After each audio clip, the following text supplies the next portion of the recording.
시청자 여러분 안녕하십니까. 하루의 뉴스를 정리해드리는 YTN 뉴스나이트입니다. 이재명 대표에 대한 체포동의안이 국회에 보고되면서 이제 월요일 표결만 남겨두고 있습니다. 국민의힘은 찬성표 확보를 위해서 해외 출장 자제령까지 내렸고 민주당은 압도적 부결을 독려하고 있습니다. 문제는 부결 이후인데요. 이 대표 거취 문제와 맞물려서 일각에서는 분당을 점치는 목소리도 나오고 있습니다. 전당대회가 치러지는 국민의힘 역시 총선 앞두고 분당될 거다 전망하는 목소리가 나오는데요. 여당 전당대회 소식까지 잠시 뒤 나이트 포커스에서 다뤄보겠습니다. 금요일 뉴스라이트 오늘의 헤드라인부터 정리해드립니다.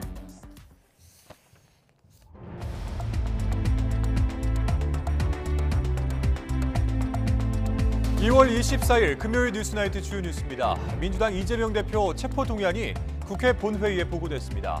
사상 초유의 제1야당 대표에 대한 체포동의안 표결을 앞두고 민주당은 단일 대우를 강조했고 국민의힘은 스스로 약속한 대로 불체포 특권을 내려놓으라고 압박했습니다.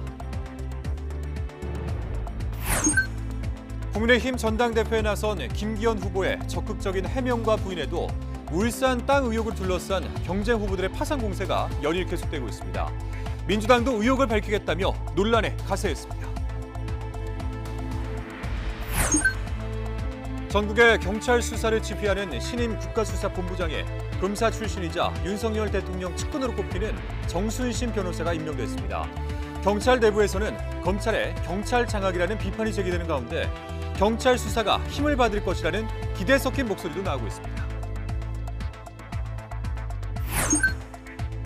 경찰이 이태원 참사 발생 직후부터 책임 회피에 급급했던 정황들이 드러났습니다. 당시 경찰 간부들은 SNS에서 불똥은 면하게 됐다, 흐지부지 전략 등의 대화를 주고받은 것으로 확인됐습니다. 서울의 한 농협 직원이 고객이 맡긴 현금을 처리하는 과정에서 돈다발을 훔친 혐의로 경찰이 수사에 나섰습니다. 해당 직원은 맡긴 돈보다 1,500만 원이 부족하다고 고객이 항의하자 돌연 없어진 돈을 찾아냈다며 돌려준 것으로 조사됐습니다. 정부의 이딴 건설노조 압박에 반발하며 민주노총이 다음 주에 4만 명 이상이 모이는 대규모 결의대회를 열겠다고 예고했습니다. 윤희근 경찰청장은 불법 행위에 대해서는 일체 관용 없이 현장 체포를 원칙으로 대응하겠다고 말했습니다. 지난해 한국전력의 적자가 32조 원을 넘은 것으로 집계됐습니다. 한전은 지난해 3차례에 걸친 전기요금 인상에도 불구하고 LNG와 석탄 등 연료비가 2배 이상 급등해서 적자가 커졌다고 설명했습니다. 더불어민주당 이재명 대표에 대한 체포동의안이 국회 본회의에 보고됐습니다. 사상 초유의 야당 대표 체포동의안 표결을 앞두고 민주당은 단일 대우를 강조하고 있고 국민의힘은 불체포 특권을 내려놓으라고 공세를 퍼부었습니다. 첫 소식 손유정 기자가 전해드립니다. 위례 대장동 개발 비리와 성남FC 후원금 의혹으로 구속영장이 청구된 더불어민주당 이재명 대표에 대한 체포동의안이 국회 본회의에 보고됐습니다. 검찰의 영장 청구 8일 만입니다. 국회의원 이재명 체포동의안이 접수되었습니다. 오는 27일 무기명 표결을 앞두고 이재명 대표는 윤석열 정부를 향한 공세 수위를 더 끌어올렸습니다. 생사 기로에 서 있는 국민의 고통이 얼마나 심각한지 전혀 알지 못한 채 장난으로 국정 운영하는 것처럼 보인다고 꼬집었습니다. 정말 이 정권이 하나부터 열까지 국정을 장난처럼 운영하는 것 같아서 참으로 안타깝습니다. 책상에 앉아서 장난으로. 지도부도 일제히 검찰 영장의 부당성을 강조하며 체포동의안 부결에 힘을 실었습니다.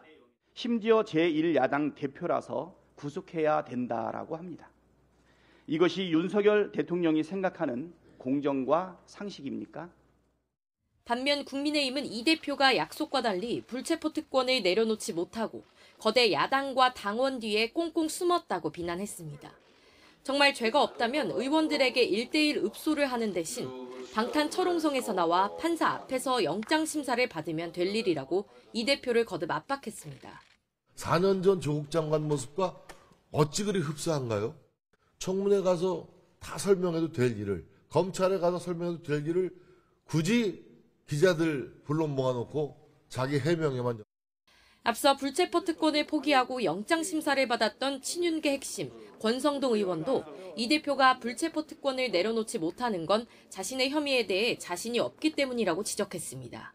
본인의 그 혐의 사실을 본인이 지금 보기에는 인정한다는 얘기죠. 내심으로는 자신이 없기 때문에 여러 가지 변명을 하고 말씀이 많으신 것이 아닌가. 다음 주 월요일 헌정사 초유의 현직 야당 대표에 대한 체포동의안 표결을 앞두고 주말 동안 여야가 치열한 여론전을 벌일 것으로 전망됩니다. YTN 손유정입니다. 정의당 이은주 원내대표는 이재명 민주당 대표가 불체포 특권을 포기하고 영장 심사를 받아야 한다고 주장했습니다.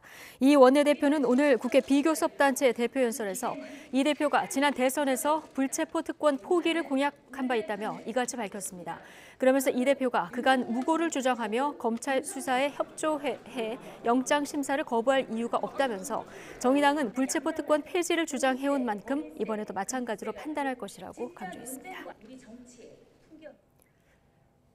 민주당은 일단 27일 월요일 이재명 대표의 체포동의안 표결에서 압도적 부결을 자신하고 있습니다. 하지만 불체포 특권에 대한 부정적 여론에 여당의 비판 또 당내 사퇴 여론까지 이어지면서 체포동의안이 부결돼도 이 대표와 민주당에 큰 정치적 부담이 될 거란 해석도 나옵니다. 박기환 기자입니다. 국회에 제출된 체포동의안은 제적 과반 출석에 과반 찬성으로 가부가 결정됩니다. 과반을 훌쩍 넘는 169석을 가진 민주당에서 비명계까지 부결 의지를 굳힌 만큼 당장 오는 27일 표결에선 부결 가능성이 크다는 게 중론입니다. 매우 부당한 구속영장 청구라고 이미 총의를 모은 우리 민주당 의원들은 의연하고 단호하게 표결까지 임할 것입니다. 문제는 표결 이후 상황입니다. 한 번은 부결에 힘을 모을 수 있지만 이후 이 대표에 대한 대표직 사퇴 등 비명계의 요구가 이어질 가능성이 큽니다. 만약 검찰이 추가 구속영장을 청구해 다시 부결로 총의를 모은다면 방탄이라는 비판을 더 이상 피하기 어려워지기 때문입니다. 친명계에서도 원론적인 이야기라는 가정을 깔기는 했지만 총선 승리를 위한 이 대표의 결단 가능성을 완전히 닫고 있지는 않습니다. 당 안팎의 여러 의견은 들어가고 이재명 대표도 민주당이 총선에서 승리할 수 있는 그런 방법을 선택하겠죠. 여기에 최근 여론조사에서 이 대표에 대한 구속이 필요하다는 의견이 더 많았고 불체포 특권에 대한 폐지가 유지보다 압도적으로 높다는 점 역시 민주당에게는 부담으로 작용할 수밖에 없습니다. 국민의힘도 이런 기류를 읽고 민주당 내 이탈표를 거듭 자극하고 있습니다. 이제는 국회가 이재명 방탄을 끝내고 일 좀 해야 하지 않겠습니까? 이재명 대표는 여의도 방탄 철옹성에서 나와 대국민 사과를 하고 오는 27일 체포 동의안이 부결된다고 해도 이재명 대표와 민주당이 넘어야 할 산은 만만치 않아 보입니다. 여기에 추가 구속영장이 청구될 경우 이 대표의 리더십도 크게 출렁일 수밖에 없을 것으로 전망됩니다. YTN 박견입니다. 여야가 이견을 보여온 3월 임시국회 개회일이 2월 임시국회 회기 종료 바로 다음 날인 3월 1일로 정해졌습니다. 김진표 국회의장은 오늘 더불어민주당 박홍근 의원 외 168명으로부터 국회 임시회 소집 요구가 있었고 국회법에 따라 다음 달 1일 오후 2시부터 임시회를 소집한다고 공고했습니다. 국회법은 임시국회 소집 요구가 2건 이상일 땐 집회일이 빠른 것을 공고해야 한다고 정하고 있습니다. 다음 달 1일 곧바로 다시 임시국회를 여는 건 민주당 이재명 대표의 불체포 특권 유지 용이라면서 반대해온 국민의힘은 앞서 3월 6일부터 임시회를 열어달라는 소집 요구서를 제출했었습니다. 이재명 민주당 대표와 검찰이 연일 배임 액수를 두고 치열한 장외 공방을 벌이고 있습니다. 입증이 까다롭고 논란의 여지가 있는 배임죄보다 결국 뇌관은 비교적 사실관계가 간명한 성남FC 사건이 될 거란 분석도 나옵니다. 김다연 기자입니다. 대장동 사건을 수사하는 검찰과 이재명 민주당 대표는 배임 액수를 두고 다른 셈법을 펼치고 있습니다. 검찰은 4,800억 원을 손해액으로 보고 있지만 이 대표는 오히려 5,500억 원을 걷어들인 사업이라고 자평하고 있습니다. 물론 결과적으로 성남시가 큰 손해를 봤다고 해도 바로 배임죄가 성립하는 건 아닙니다. 고의성이 인정돼야 하는데 위험이 내재된 경영상의 결정은 형사 책임을 묻는 데 신중해야 한다는 대법원 판례도 있을 만큼 입증이 까다롭습니다. 따라서 검찰이 이 대표 구속영장에 대장동뿐만 아니라 성남FC 후원금 사건까지 함께 담은 건 최악의 경우도 염두에 둔 포석이란 분석이 나옵니다. 후원금 사건은 이 대표가 성남FC 구단주로 있으면서 네이버나 두산건설 등 기업의 민원을 해결해주는 대가로 133억 원가량을 구단에 유치했다는 게 핵심인데 돈이 이 대표에게 직접 간 건 아니라서 제3자 뇌물죄가 적용됐습니다. 제3자 뇌물죄는 부정한 청탁이 인정돼야 하는데 검찰은 구속영장에 기업의 건축 인허가나 규제 완화, 용도 변경 요구 따위를 청탁으로 규정했습니다.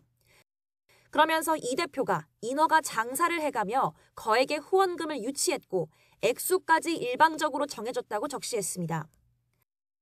범행 기간이나 사실관계, 액수가 대장동 배임죄보다는 훨씬 간명해서 여론의 관심에 밀렸던 뇌물죄가 오히려 검찰 입장에선 승산이 더 있을 거란 전망이 나오는 이유입니다.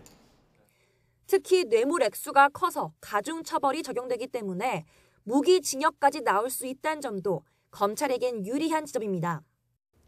검찰은 이 대표 혐의를 지방자치 권력의 사유화로 통칭하고 있는데 굳이 다른 청에서 수사하던 두 사건을 묶어 구속영장을 청구한 건 위험 부담이 적은 패도 같이 쥐고 가겠다는 뜻으로 해석됩니다.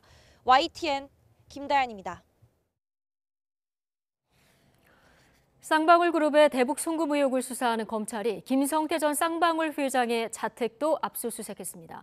수원지방검찰청은 어제 서울 옥수동에 있는 김 전 회장 자택에 수사관들을 보내 관련 자료를 확보했습니다. 압수수색 영장에는 김 전 회장의 외국환거래법 위반 혐의가 적시된 것으로 알려졌습니다.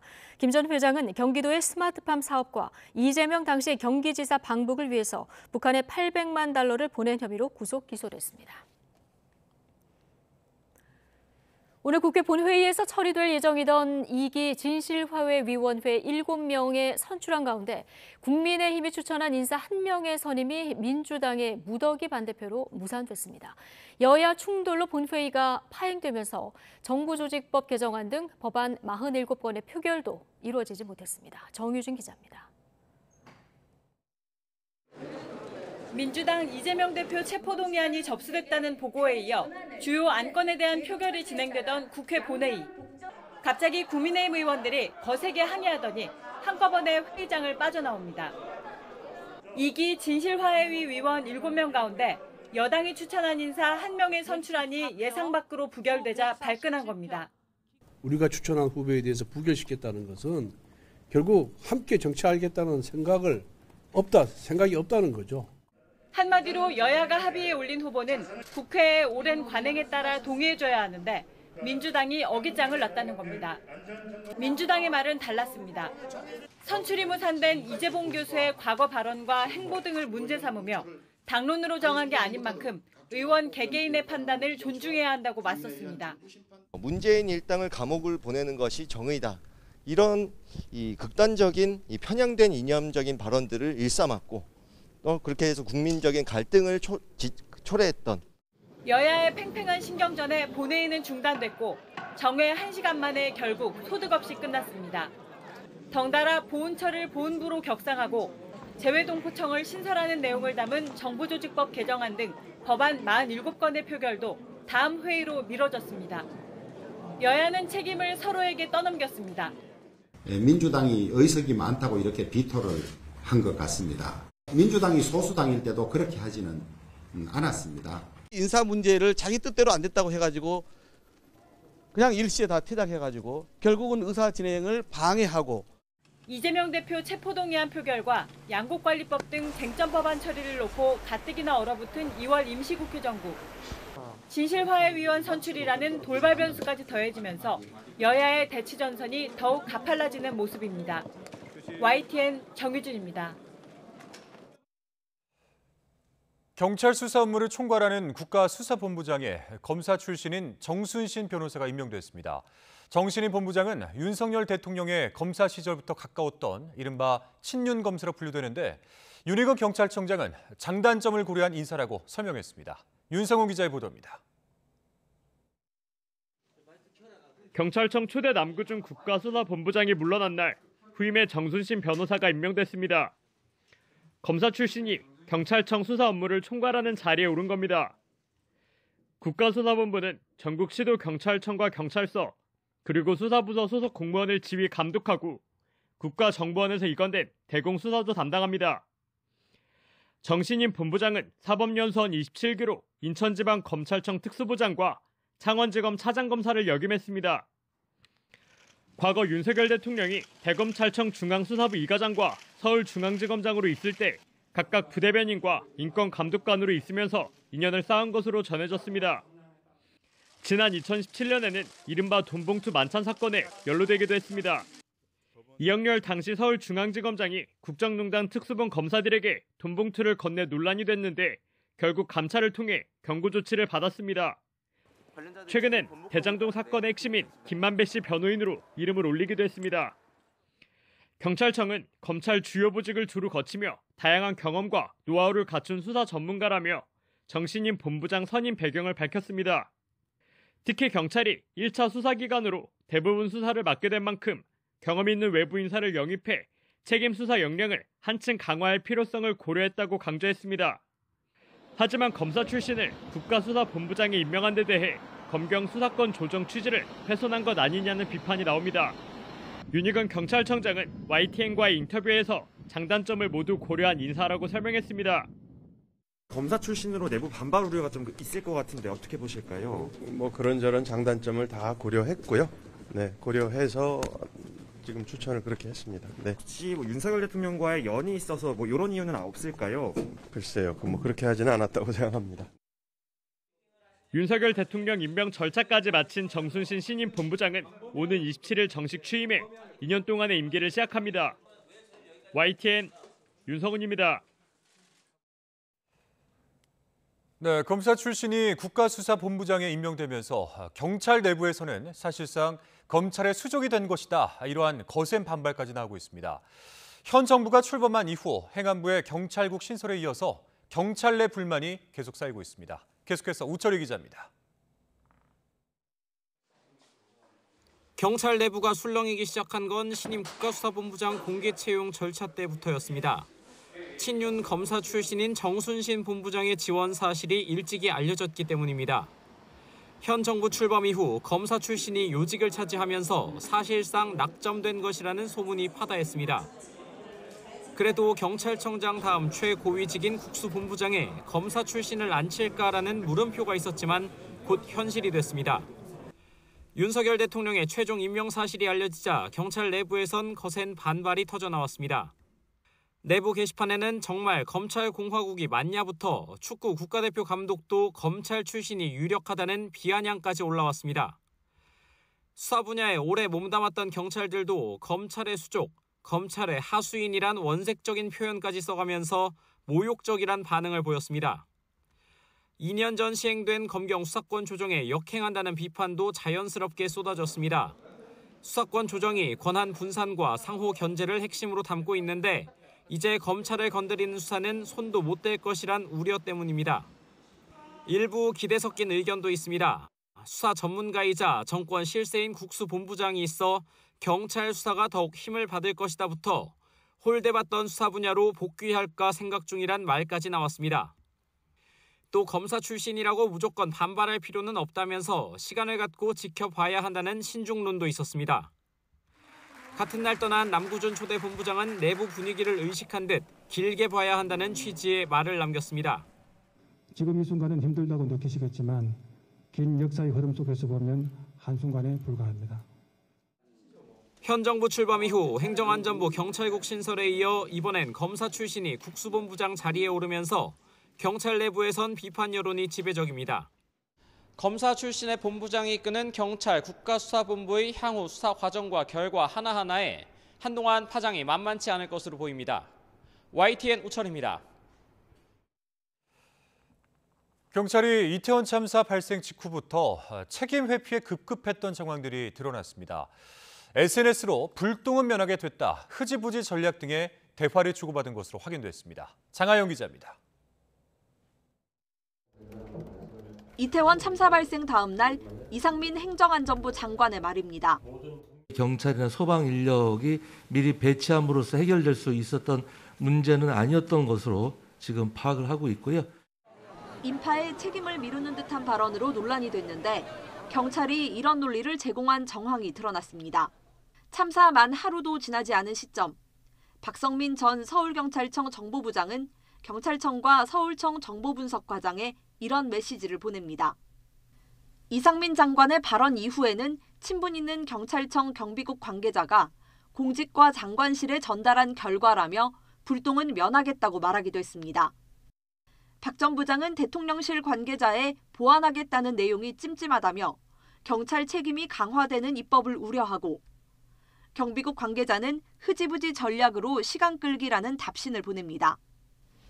박 전 부장은 경찰청 경비국 관계자들에게 경찰은 안전 확보의 1차 책임자가 아니라며 지역 축제나 행사에 경찰이 안전 유지의 일부분을 담당하는 관행을 깨야 한다고 말하기도 했습니다.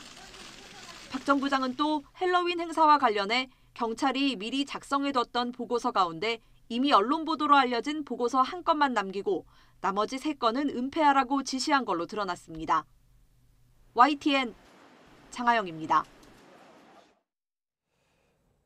수사를 무마해주는 대가로 3억 원을 약속받은 혐의로 고위공직자범죄수사처 수사를 받는 서울경찰청 소속 경무관이 대기 발령됐습니다. 서울경찰청은 최근 뇌물 혐의로 공수처에 입건된 A 경무관에게 대기 발령을 명령했습니다. A 경무관은 지난해 강원경찰청에서 근무할 때 분식회계 의혹으로 경찰 수사를 받던 대우산업개발 측으로부터 수사를 무마해주면 3억 원을 주겠다는 약속을 받고 수사 담당자에게 청탁한 뒤 그 대가로 수차례에 걸쳐서 1억여 원을 받은 혐의를 받고 있습니다. 국민의힘 전당대회에 나선 김기현 후보의 적극적인 해명과 분해도 울산 땅 의혹을 둘러싼 경쟁자들의 파상 공세는 오늘도 계속됐습니다. 김 후보는 허무맹랑한 궤변이라며 일축했는데 민주당까지 전담 기구를 띄우며 논란에 가세했습니다. 김경수 기자의 보도입니다. 문민정부 30주년 기념식에서 마주친 김기현, 안철수 후보. 환하게 웃으며 손을 맞잡았지만 울산 땅 의혹을 두고는 날선 장외 공방을 이어갔습니다. 자칫 제2의 대장동이 될 수 있다는 안 후보 측 주장에 김 후보는 허무맹랑한 궤변이라며 민주당 이재명 대표나 신경 쓰라고 쏘아붙였습니다. 우리가 지금 상대될 상대방은 우리 당 내부가 아니라 민주당이고요. 그리고 민주당의 이재명 대표입니다. 이재명 대표에 대한 체포동의안 처리에 더 많은 관심과 우리 노력을 쏟아야 할 때입니다.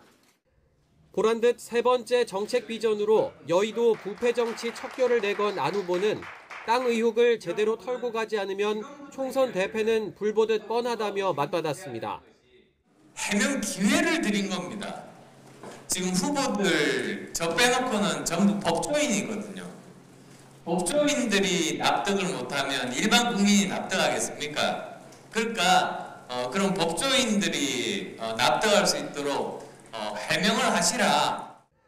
천하람, 황교안 후보도 김 후보의 정확한 해명을 거듭 요구하고 나선 가운데 민주당까지 본격적으로 가세했습니다. 이른바 울산시장 선거 개입 의혹으로 김 후보와 악연이 있는 황운하 의원을 단장으로 자체 진상조사단을 꾸린 겁니다.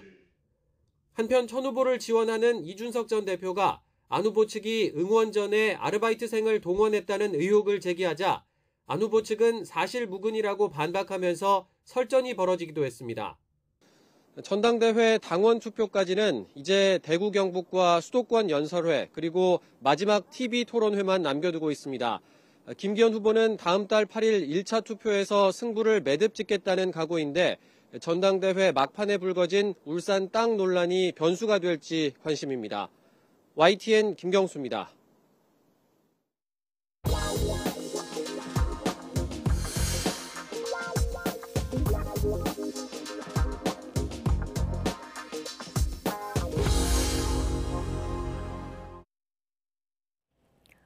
지난해 한국전력이 32조 원이 넘는 적자를 내면서 역대 최악의 실적을 기록했습니다.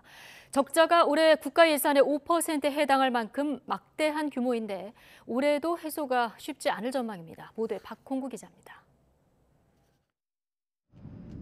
지난해 한전의 경영 실적은 마이너스 32조 6천억 원으로 집계됐습니다. 한전은 발전회사에서 전기를 사서 소비자에게 팔아 이익을 남기는데 판매 가격이 너무 싸다 보니 손실을 본 것입니다. 그런데 손실 규모가 천문학적 수준입니다. 올해 국가예산 638조 원의 5.1%가 한전의 1년 적자인 셈입니다. 또 2021년 적자와 비교해도 5.5배가 넘습니다. 지난해 3분기까지 영업 손실이 21조 8천억 원이었는데 4분기에만 10조 8천억 원의 적자가 쌓였습니다. 가장 높은 시기가 이제 11월, 12월, 1월 요때거든요. 이게 전기요금은 사실 조금밖에 4분기에 조정이 되질 않다 보니까 이제 적자가 엄청 커지게 된 거예요. 한전은 지난해 2, 3, 4분기에 걸쳐 총 3차례 전기료를 인상해 전기 판매 수익이 1년 전보다 8조 9천억 원 늘었습니다. 하지만 자회사와 민간 발전사에서 전기를 사오는 비용은 35조 5천억 원, 훨씬 더 큰 규모로 증가해 적자 폭이 커졌습니다. LNG와 석탄 등 전기 생산에 필요한 연료 가격이 우크라이나 전쟁 등의 여파로 2배 이상 올랐기 때문입니다. 지난해 LNG 가격은 1년 전보다 113%, 유연탄은 158% 올라 한전이 전력을 사올 때 적용하는 SMP가 급등한 것입니다. 정부는 한전의 적자 해소를 위해 올해 1분기부터 전기료를 1kW당 13.1원 인상하고 2분기 이후에도 더 올려 올 한 해 전기료를 51.6원 인상한다는 계획을 세워두고 있습니다. 하지만 최근 난방비 부담 속에 공공요금 동결 분위기가 조성되면서 한전의 적자 해소는 올해도 쉽지 않아 보입니다. 전문가들은 한전의 적자가 누적되면 전기의 안정적 공급이 위협받을 수 있다며 충격을 최소화하면서 전기요금을 인상하는 방안을 찾아야 한다고 지적했습니다. YTN 박홍구입니다. 지난해 말 기준 한국가스공사의 가스요금 미수금이 8조 6천억 원으로 집계됐습니다. 가스공사는 지난해 영업이익이 2조 4천억 원 발생했지만 도시가스 요금 인상이 억제돼 적자에 해당하는 미수금이 급증했다고 밝혔습니다. 가스공사는 사실상 자본 잠식 상태에서 장부상 영업이익이 발생해 1, 2대 주주인 정부와 한전에 순이익 일부를 배당해야 하지만 이번에는 하지 않기로 했습니다. 정치권과 여론에서 은행의 돈잔치를 겨냥한 강도 높은 비판이 이어지자 금융당국이 대대적인 대책 마련에 나섰습니다. 보험사와 카드사뿐 아니라 증권사까지 금융권 전체의 전방위적인 압박을 이어가고 있습니다. 강희경 기자입니다. 금융권 돈잔치 논란은 은행에서 시작됐습니다. 금리 상승기에 가계와 기업이 대출로 허덕이는데 은행권은 이자 장사로 역대 최대 실적을 냈다는 비판이 제기된 겁니다. 금융당국은 곧바로 TF를 만들어 대대적인 제도 개선 작업에 착수했습니다. 앞으로 은행을 비롯한 금융산업이 국민과 사회의 눈높이에 부합할 수 있도록 정부와 금융권은 함께 끊임없이 고민하고 불똥은 보험사와 카드사로도 튀었습니다. 역대급 실적을 근거로 성과급 잔치를 벌이자 금융당국은 성과 보수 체계가 적정한지 등을 살피기로 했습니다. 성과급 이슈와 관련해서 저희를 포함한 많은 금융회사가 자발적 상생 방안이나 사회적 공적 기능을 강화할 수 있는 방안을 검토하고 있는 것으로 알고 있습니다. 한 발 더 나가 증권사에 대해서는 이자와 수수료율 등에 대한 점검도 시작됐습니다. 증권사들은 최근 4년간 고객이 맡긴 예탁금으로 1조 8천억 원 넘게 벌어들였는데 투자자에게 지급하는 이용료율은 지난해 말 기준 0.37%에 그친 것으로 나타났습니다. 반면 신용융자 이자율은 나날이 올라 10%대를 기록하기도 했습니다. 금융당국은 다음 달 유관기관과 TF를 만들어 이자 수수료율 지급과 부과 관행을 종합적으로 점검할 방침입니다. 신용융자 이자율 같은 경우에는 금리가 오를 때는 따라서 빨리 올랐는데 막상 금리가 실질적으로 일부 떨어지는 국면에는 조정이 안 되고 고민이 좀 상대적으로 덜했던 것이 현실이라서 은행에서 시작된 금융당국의 고강도 압박이 금융업 전반으로 확산하면서 업계 눈치 보기도 당분간 이어질 것으로 보입니다. YTN 강희경입니다. 정부의 잇단 건설노조 압박에 반발하면서 민주노총이 다음 주 4만 명 이상이 모이는 대규모 결의대회를 열겠다고 밝혔습니다. 윤익은 경찰청장은 불법이 나온다면 엄정 처리하겠다면서 강경한 입장을 보였습니다. 이준엽 기자가 전해드립니다. 윤석열 정부가 건설 현장 폭력 행위를 줄여 건폭이라고 칭하면서 건설 노조를 매섭게 몰아세우고 있습니다. 아직도 건설 현장에서는 강성 기득권 노조가 금품 요구, 채용 강요, 공사 방해와 같은 불법 행위를 공공연하게 자행하고 있습니다. 지난해 12월부터 시작된 건설 현장 불법 행위 특별 단속에 노조의 반발은 이미 극에 달한 상황입니다. 건설 현장을 다시금 농업천지의 곳으로 건설 노동자들을 노예 노동으로 내몰겠다는 노동 말살과 다르지 않다고 생각합니다. 최근 정부가 검경합동 건폭 수사단 출범까지 발표하며 더 강경한 대응을 선언하자 민주노총은 오는 28일 4만 2천 명 이상이 참석하는 정부 규탄 결의대회를 예고했습니다. 전체 건설 노조원 절반 이상이 참석해 사실상 총파업에 맞먹는 규모입니다. 과도하게 건설 노조 노동자들에게 탄압 들어오는 것에 대해서 전체 노동자들이 이것에 대해서 분노하고 이런 것들을 자행하는 윤석열 정부를 규탄하고 건설 노조에 힘을 주기 위해서 민주노총 차원에서 같이 결의대회를 진행을 합니다. 이에 경찰은 결의대회에서 불법 행위가 있으면 엄정하게 대응하겠다며 강대강 대치를 예고했습니다. 전국에서 100개 이상 경찰 부대를 동원하고 차로 점거나 경찰관 폭행 등이 일어나면 현장에서 곧바로 검거하겠다는 겁니다. 경찰을 상대로 한 폭력, 손괴 등 불법 행위에 대해서는 일체의 관용 없이 현장 체포를 원칙으로 대응하겠습니다. 정부와 노조의 갈등이 날로 고조되는 가운데 결의대회에서까지 충돌이 일어나면 둘 사이 골은 더 깊어질 것으로 보입니다. YTN 이준엽입니다. 건설 현장에서의 불법 행위를 수사하는 경찰이 건설 노조 간부들에 대해서 구속영장을 신청했습니다. 서울경찰청 강력범죄수사대는 건설 현장에서 조합원 채용을 강요하거나 금품을 요구한 혐의를 받는 한국노총 건설산업노조위원장 A씨 등 간부 3명에 대해서 구속영장을 신청했습니다. A씨 등은 지난 2020년부터 지난해 사이 서울 지역 아파트 신축 공사 현장에서 소속 조합원들의 채용을 강요하고 응하지 않을 경우 금품을 요구한 혐의를 받습니다. 원희룡 국토교통부 장관은 건설 현장에서 일도 안 하고 억대 연봉을 받는 현장 작업반의 팀 반장 등 가짜 근로자를 퇴출시키겠다면서 건설 노조 불법 행위 엄단 의지를 거듭 강조했습니다. 원 장관은 자신의 페이스북을 통해 각종 제보와 피해 사례가 이미 접수되고 있다면서 이같이 밝혔습니다. 원 장관은 이렇게 귀족 반장, 가짜 근로자가 챙겨가는 돈은 현장에서 정직하게 일하는 진짜 근로자들에게 돌아가야 할 몫이라며 이들이 챙겨간 돈은 건설 원가에 반영돼 아파트의 경우 분양받은 일반 국민이 모두 부담하게 된다고 설명했습니다. 북한이 어제 새벽 전략 순항 미사일 4발을 발사했다고 밝혔는데 우리 군은 이 발표가 거짓일 가능성에 무게를 두고 있습니다. 확장 억제 운용 연습을 하고 있는 한미 군 당국은 역대 처음으로 미국의 핵잠수함 훈련 시설 공동 방문을 예고하며 분명한 경고 메시지를 보냈습니다. 최두희 기자입니다. 북한이 함경북도 김책시 일대에서 동해상으로 전략순항 미사일 화살 2형 4발을 발사했다고 밝혔습니다. 미사일은 팔자형 비행을 하며 약 2시간 50분 정도 날아 표적을 명중했다고 주장했습니다. 순항 미사일의 불규칙 비행을 강조하며 요격이 쉽지 않음을 과시한 것으로 보입니다. 발사된 4기의 전략순항 미사일들은 조선동해에 설정된 2,000km 계선의 거리를 모의한 타원 및 발자형 비행 궤도를 1만 208초 내지 1만 224초간 비행하여 표적을 명중 타격했습니다. 하지만 우리 군은 북한 측의 이런 주장이 거짓일 가능성이 크다고 보고 있습니다. 군은 한미 정찰 자산이 파악한 것과 북한 발표는 차이가 있다며 발사 자체가 허위일 가능성에 무게를 뒀습니다. 앞서 북한이 지난해 11월 전략순항 미사일을 울산 앞 공해상에 떨어뜨렸다고 주장했을 때도 우리 군은 그런 미사일은 없었다며 북한 주장이 거짓이라고 반박했습니다. 이런 가운데 통일부는 북한의 식량난을 거론하며 무모한 도발을 중단하고 민생 개선에 매진하라고 촉구했습니다.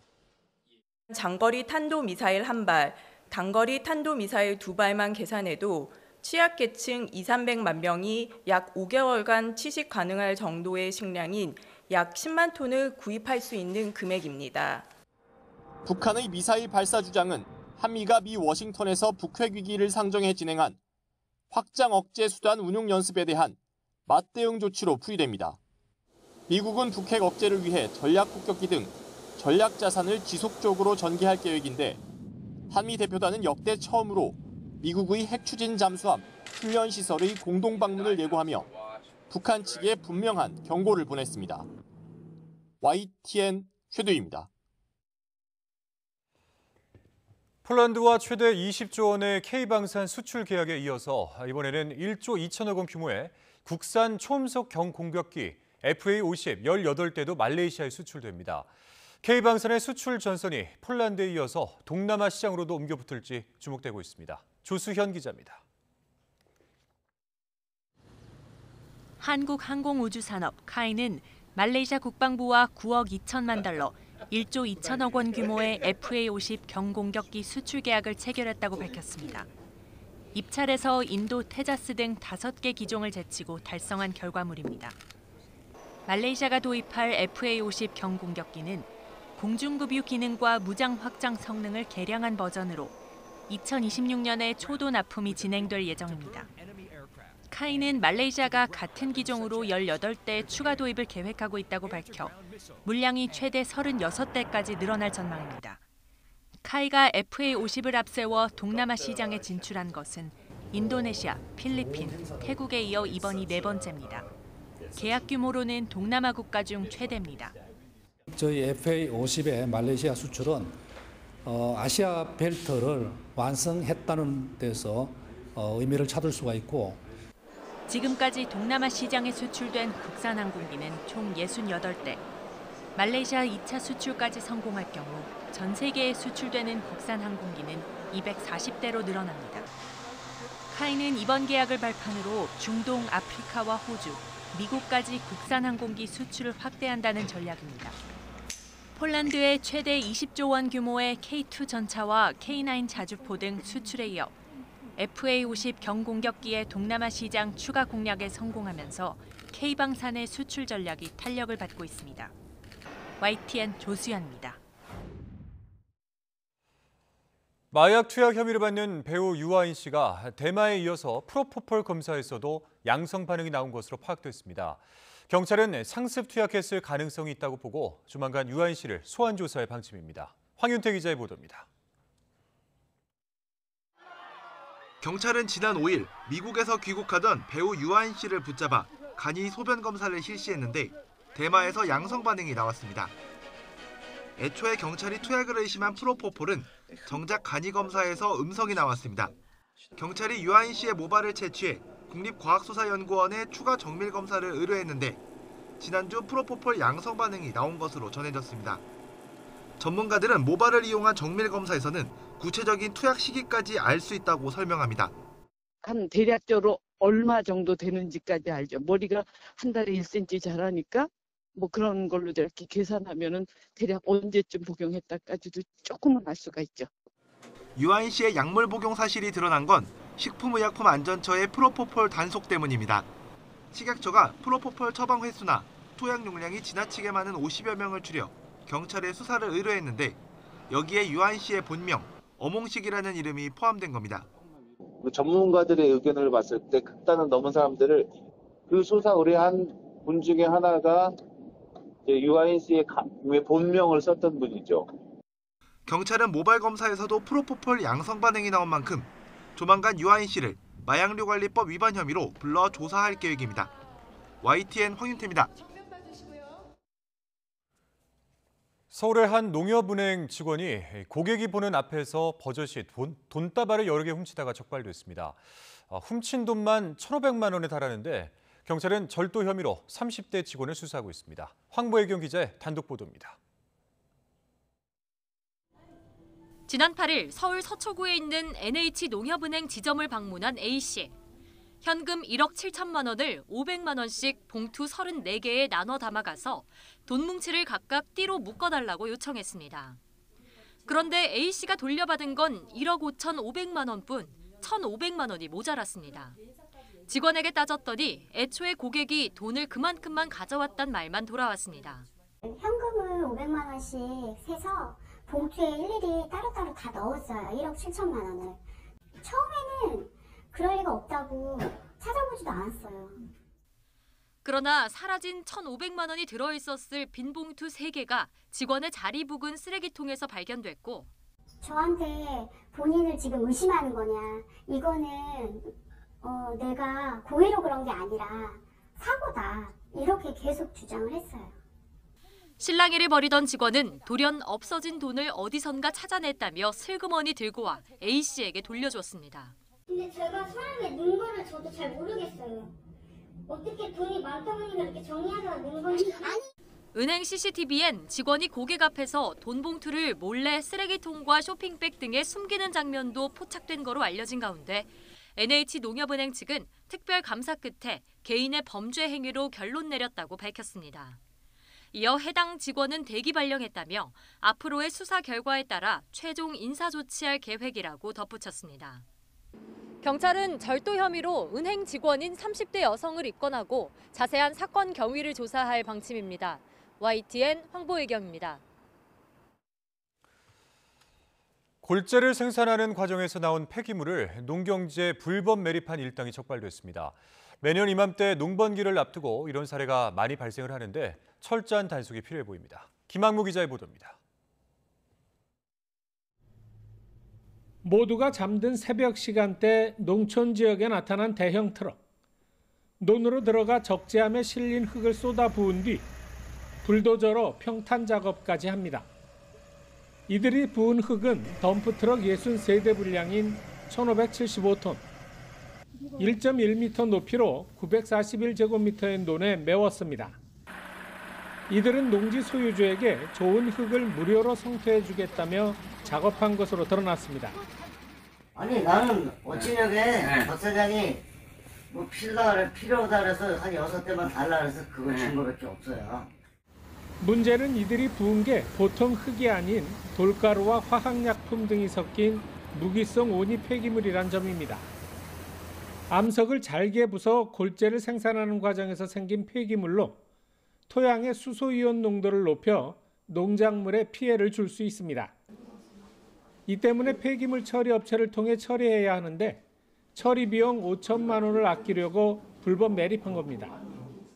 농지 소유자 입장에서는 논을 성토해 지목을 밭으로 변경할 경우 땅값이 상승하기 때문에 그 골재 업자 입장에서는 불법 처리할 경우 2배에서 4배 정도 부당 이익을 얻기 때문에 경기도 특별사법경찰단은 농경지 성토 작업이 많은 이맘때 불법 매립 행위도 많을 것으로 보고 단속을 강화할 방침입니다.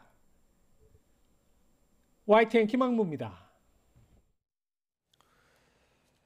중국에 대한 미국의 반도체 수출 규제 압박이 더욱 거세지고 있습니다. 삼성과 SK의 중국 내 반도체 공장에서 일정 기술 수준 이상의 제조는 제한하겠다고 미 고위 당국자가 밝혔습니다. 워싱턴에서 권중기 특파원입니다. 미국의 수출 통제를 담당하는 상무부 차관은 지난해 10월 대중국 반도체 수출 규제가 중국의 군사적 위협 때문이라는 점을 분명히 했습니다. 첨단 무기가 돼서 돌아올지 모르는 기술을 적대국에 넘길 수는 없다는 겁니다. We're now in a world where technology is the driver of military power. Advanced technologies, cutting-edge critical technologies, semiconductors being at the center of those technologies. 그러면서 중국에 공장을 갖고 있는 삼성과 SK 하이닉스에 줬던 반도체 수출 통제 1년 유예 기간을 더 연장하지 않겠다는 뜻을 밝혔습니다. 오는 10월 유예 기간이 끝나면 삼성과 SK도 중국에서 일정 수준 이상의 반도체를 만들지 못하게 할 거라는 겁니다. 반도체 생산에 필요한 첨단 장비 수출 통제 대상에 우리 기업도 포함시키겠다는 발언으로 해석됩니다. What will likely be is a cap on the levels that they can grow to in China. If you're at whatever layer of NAND, we'll stop it somewhere in that range. 삼성과 SK는 중국 사업을 유지하기 위해선 1년 유예로는 부족하다며 기간 연장을 미국 정부에 요구하고 있습니다. 최근 워싱턴을 방문한 우리 산업부 차관은 미국이 우리 입장을 잘 이해하고 있다며 유예 연장 협의가 진행 중이라고 밝혔습니다. 1년 유예 관련 투자를 진행하는데 시간이 충분치 않다. 그래서 좀 연장해달라. 우리 의견은 충분히 전달되어 있구나 하는 것을 확인할 수 있습니다. 이런 가운데 미국 정부는 메이드 인 아메리카 반도체를 만들기 위한 50조 원 상당의 보조금 신청을 받는다고 밝혔습니다. 미국에 반도체 공장을 지으면 보조금을 주겠다는 겁니다. 삼성과 SK는 미국의 대규모 반도체 공장을 신규로 건설할 계획을 이미 내놨습니다. 다만 보조금 지급 조건에 중국에 신규 투자를 하지 않는 기업만 대상이 된다는 내용이 들어있어 중국의 공장에 있는 삼성과 SK가 보조금을 받을 수 있을지 주목됩니다. 워싱턴에서 YTN 권윤기입니다. 네, 미국에 이어 유럽연합의 핵심 기관들이 중국의 동영상 공유 플랫폼 틱톡 사용을 금지하기로 최종 확정했습니다. 틱톡은 정보 유출 의혹으로 위기를 맞고 있습니다. 보도에 김상우 기자입니다. 2016년 혜성처럼 등장한 틱톡은 중국 기업 바이트댄스가 개발한 짧은 길이의 동영상인 쇼폼 공유 플랫폼입니다. 특유의 알고리즘으로 사용 중독성이 높아 30억 명이 앱 다운로드를 받는 등 전 세계 앱 다운로드 최상위권입니다. 하지만 틱톡은 사용자 데이터를 수집해서 중국 정부에 넘겨준다는 의혹을 강하게 받아왔습니다. 미국 영공을 침범해 격추된 중국 정찰 풍선을 놓고 미국과 중국의 갈등이 심화하는 가운데 유럽연합 EU의 핵심 기관들이 미국에 이어 틱톡 사용 금지에 본격적으로 나섰습니다. It was the beginning of the mandate, a very strong focus on cyber security, protecting our colleagues. EU의 행정부격인 집행위원회와 EU 평의회는 직원들의 틱톡 사용을 금지하기로 최종 확정했습니다. EU 차원에서 공식적으로 틱톡 사용 금지 조치를 내린 것은 이번이 처음입니다. EU 집행위 관계자의 경우 다음 달 15일까지 업무 시 사용하는 휴대전화와 사무실 등의 모든 기기에서 틱톡 앱을 삭제해야 합니다. The measure aims to protect the Commission against cybersecurity threats and actions which may be exploited for cyber attacks against the corporate environment of the Commission. EU에 앞서 미국 연방과 주정부 20여 곳은 현재 공무원의 틱톡 사용을 전면 금지한 상태입니다. 미국 의회 또한 틱톡 철퇴 수순을 밟고 있습니다. 정보 유출 의혹으로 틱톡은 위기를 맞고 있습니다. YTN 김상호입니다.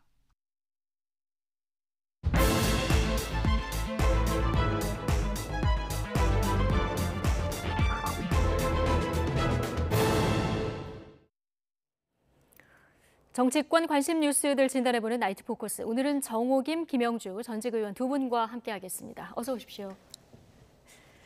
네, 자, 이재명 대표 체포동의안이 오늘 국회 본회의에 보고됐습니다. 여야의 여론전은 한층 더 거세졌는데요. 발언 먼저 듣고 오시겠습니다. 어제까지 지어보니까 제 주변에 압수수색 횟수가 332번 지금 하고 있다고 합니다. 물론 언론에 나오지 않는 것까지 하면 그보다 훨씬 많겠지만 이렇게 압수수색, 구속영장 남발하는 거 이게 검사 독재 정권이라는 걸 보여주는 것입니다. 기시감이 들지 않습니까? 조국 장관 생각나지 않습니까? 장관 청문회를 앞두고 국회에 와가지고 국민청문회를 자기가 자청해서 했지 않습니까? 정작 검찰에 가서는 저 진술서 던져놓고 묵비권 행사하는 사람이 왜 기자들 불러놓고 장광설을 들어놓냐고요. 막다른 골목에 본인이 처해 있다는 걸 느끼는 거예요. 네. 자, 이재명 대표 오늘도 검사 독재 정권 이렇게 비판을 했는데 표정은 조금 여유로운 것 같기도 하고요. 어쨌든 사흘 뒤 표결 아니겠습니까? 발언에 담긴 이재명 대표 심경 어떻게 읽으십니까? 예, 발언이 계속 좀 더 세지고 있고 강화되고 있고 뭐 드디어 뭐 오랑캐 발언까지 나오고 있고 그런데 아마 이제 당의 뭐 전략기획위원회에서 여러 가지 어떤 표적 여론조사 같은 걸 통해서 아마 민주당 지지층이 생각하는 이재명 대표의 문제나 검찰에 대한 인식의 문제나 이런 부분들이 보고가 되면서 오히려 이재명 대표의 발언을 강화시키는 이제 그런 요소가 있는 것처럼 보입니다. 근데 저는 이제 어쨌든 사전에 기자회견을 해놓고 상당히 긴 시간 동안에 본인이 이제 뭐 불체포 특권을 내려놓을 생각이 없고 또 이선 후퇴할 생각이 없다 이런 얘기를 했다. 차라리 제가 기대하기로는 이번은 좀 무리수가 있더라도 국민 정서와 좀 다르게 불체포 특권을 뭐 어찌 보면 당의 의원들의 일치된 의견으로 뭐 가지만 조만간 다음번에 그런 일이 있을 때는 그냥 내 발로 가겠다든지 아니면 조만간 이선 후퇴하겠다든지 좀 그런 부분들이 있었으면 더 좋지 않았을까 하는 그런 아쉬움이 구체적인 있습니다. 장기적인 얘기를 좀 했으면 어땠을까라는 얘기 해주셨는데 정진석 전 비대위원장이 조국 전 장관의 기시감이 된다는 이 얘기 조금 전에 들어보셨는데요. 뭐 그런 측면이 좀 있습니까? 네, 아마 이제 조국 전 장관을 또 소환한 이유는 그 조국 전 장관과 관련된 많은 문제에 대해서 국민들이 상당히 부정적인 생각을 아직까지 기억하고 있지 않습니까? 그래서 비유하는 것 같은데요. 특히 이재명 대표가 검찰 소환돼 가지고 우선 진술서로 가름하고 거의 실질적으로 묵비권 행사를 하듯 하면서 이렇게 기자들 앞에서 장광소를 늘어놓는 것이 조국 전 장관이 소위 그 인사청문회를 앞두고 기자들을 불러서 소위 국민청문회라 그래갖고 장광소를 늘어놓는 거나 유사하지 않느냐 이제 이런 이야기거든요. 근데 실제로 유사한 면이 있긴 있어요. 대표적인 게 이제 내로남불인 것이겠죠. 우리가 이제 조국 장관 하면은 그 조국 장관의 딸 그리고 정유라 씨가 생각이 나지 않습니까? 정유라에 대해서 정말 모진 소리를 SNS를 통해서 다 하면서 가재 붕어 개구리로 살더라도 인간적으로 살아야 된다는 부분을 강조했는데 막상 자기 딸을 용을 만들기 위해서 용을 쓰다가 지금 상황이 이렇게 돼버린 거 아니겠습니까? 그것뿐만이 아니고 또 확증 편향이라는 거. 그러니까 내가 하는 건 다 옳다라는 생각을 굉장히 강하게 갖고 있다라는 점에서 두 사람이 공통점이 있는 것 같습니다. 오죽하면 검사들이 영장 청구서에다 아시탑이라는 표현을 또 썼겠습니까? 그런 측면에서 또 그 조국 장관과 이재명 대표가 유사한 점이 있는데요. 아까 말씀드렸듯이 그 정유라에 대해서 엄청나게 모진 소리를 했지만 결국은 자기 딸도 그 업보에서 그 자유롭지 못했잖아요.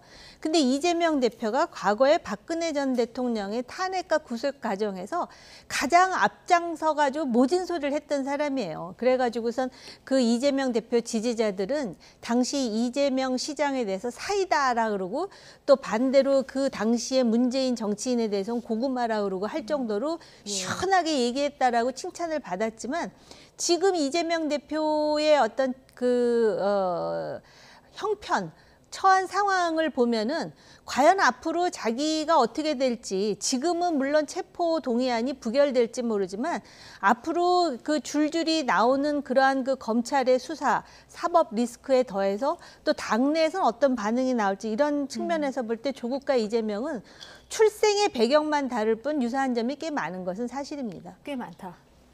정진석 비대위원장과 비슷한 의견을 좀 주셨는데 자, 지금은 뭐 거의 한 목소리로 부결을 민주당이 외치고 있는데요. 그러나 비명계 의원들 중심으로 부결 뒤에 이 대표의 거취를 둘러싼 이야기들이 조금씩 나오고 있죠. 자, 그런데 친명 좌장으로 불리는 정성호 의원의 생각은 어떨까요? 이 이야기 잠시 듣고 오시겠습니다. 신의 한 수가 되려고 하면 일반 국민들이나 정치인들이 예상하지 못한 시기에 예상하지 못한 방법으로 예상하지 못한 내용을 가지고 얘기가 신의 한 수가 되는 거죠. 사실은 저는 그런 면에서는 총선 6개월 전쯤에 대개 공천 그 기획단 선거 기획단이 만들어집니다. 선거 기획단 만들어지고 한 4개월 전부터 공천 준비가 시작되는데 뭐 당 안팎의 여러 의견은 들어갔고 이재명 대표도 민주당이 총선에서 승리할 수 있는 그런 방법을 선택하겠죠.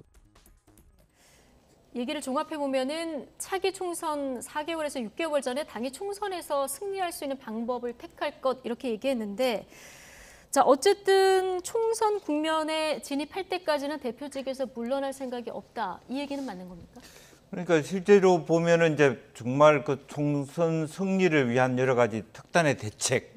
그러니까 당장 그것이 이재명 대표가 이선 후퇴를 의미하는 거냐 하는 질문에 대해서 그것은 아니다.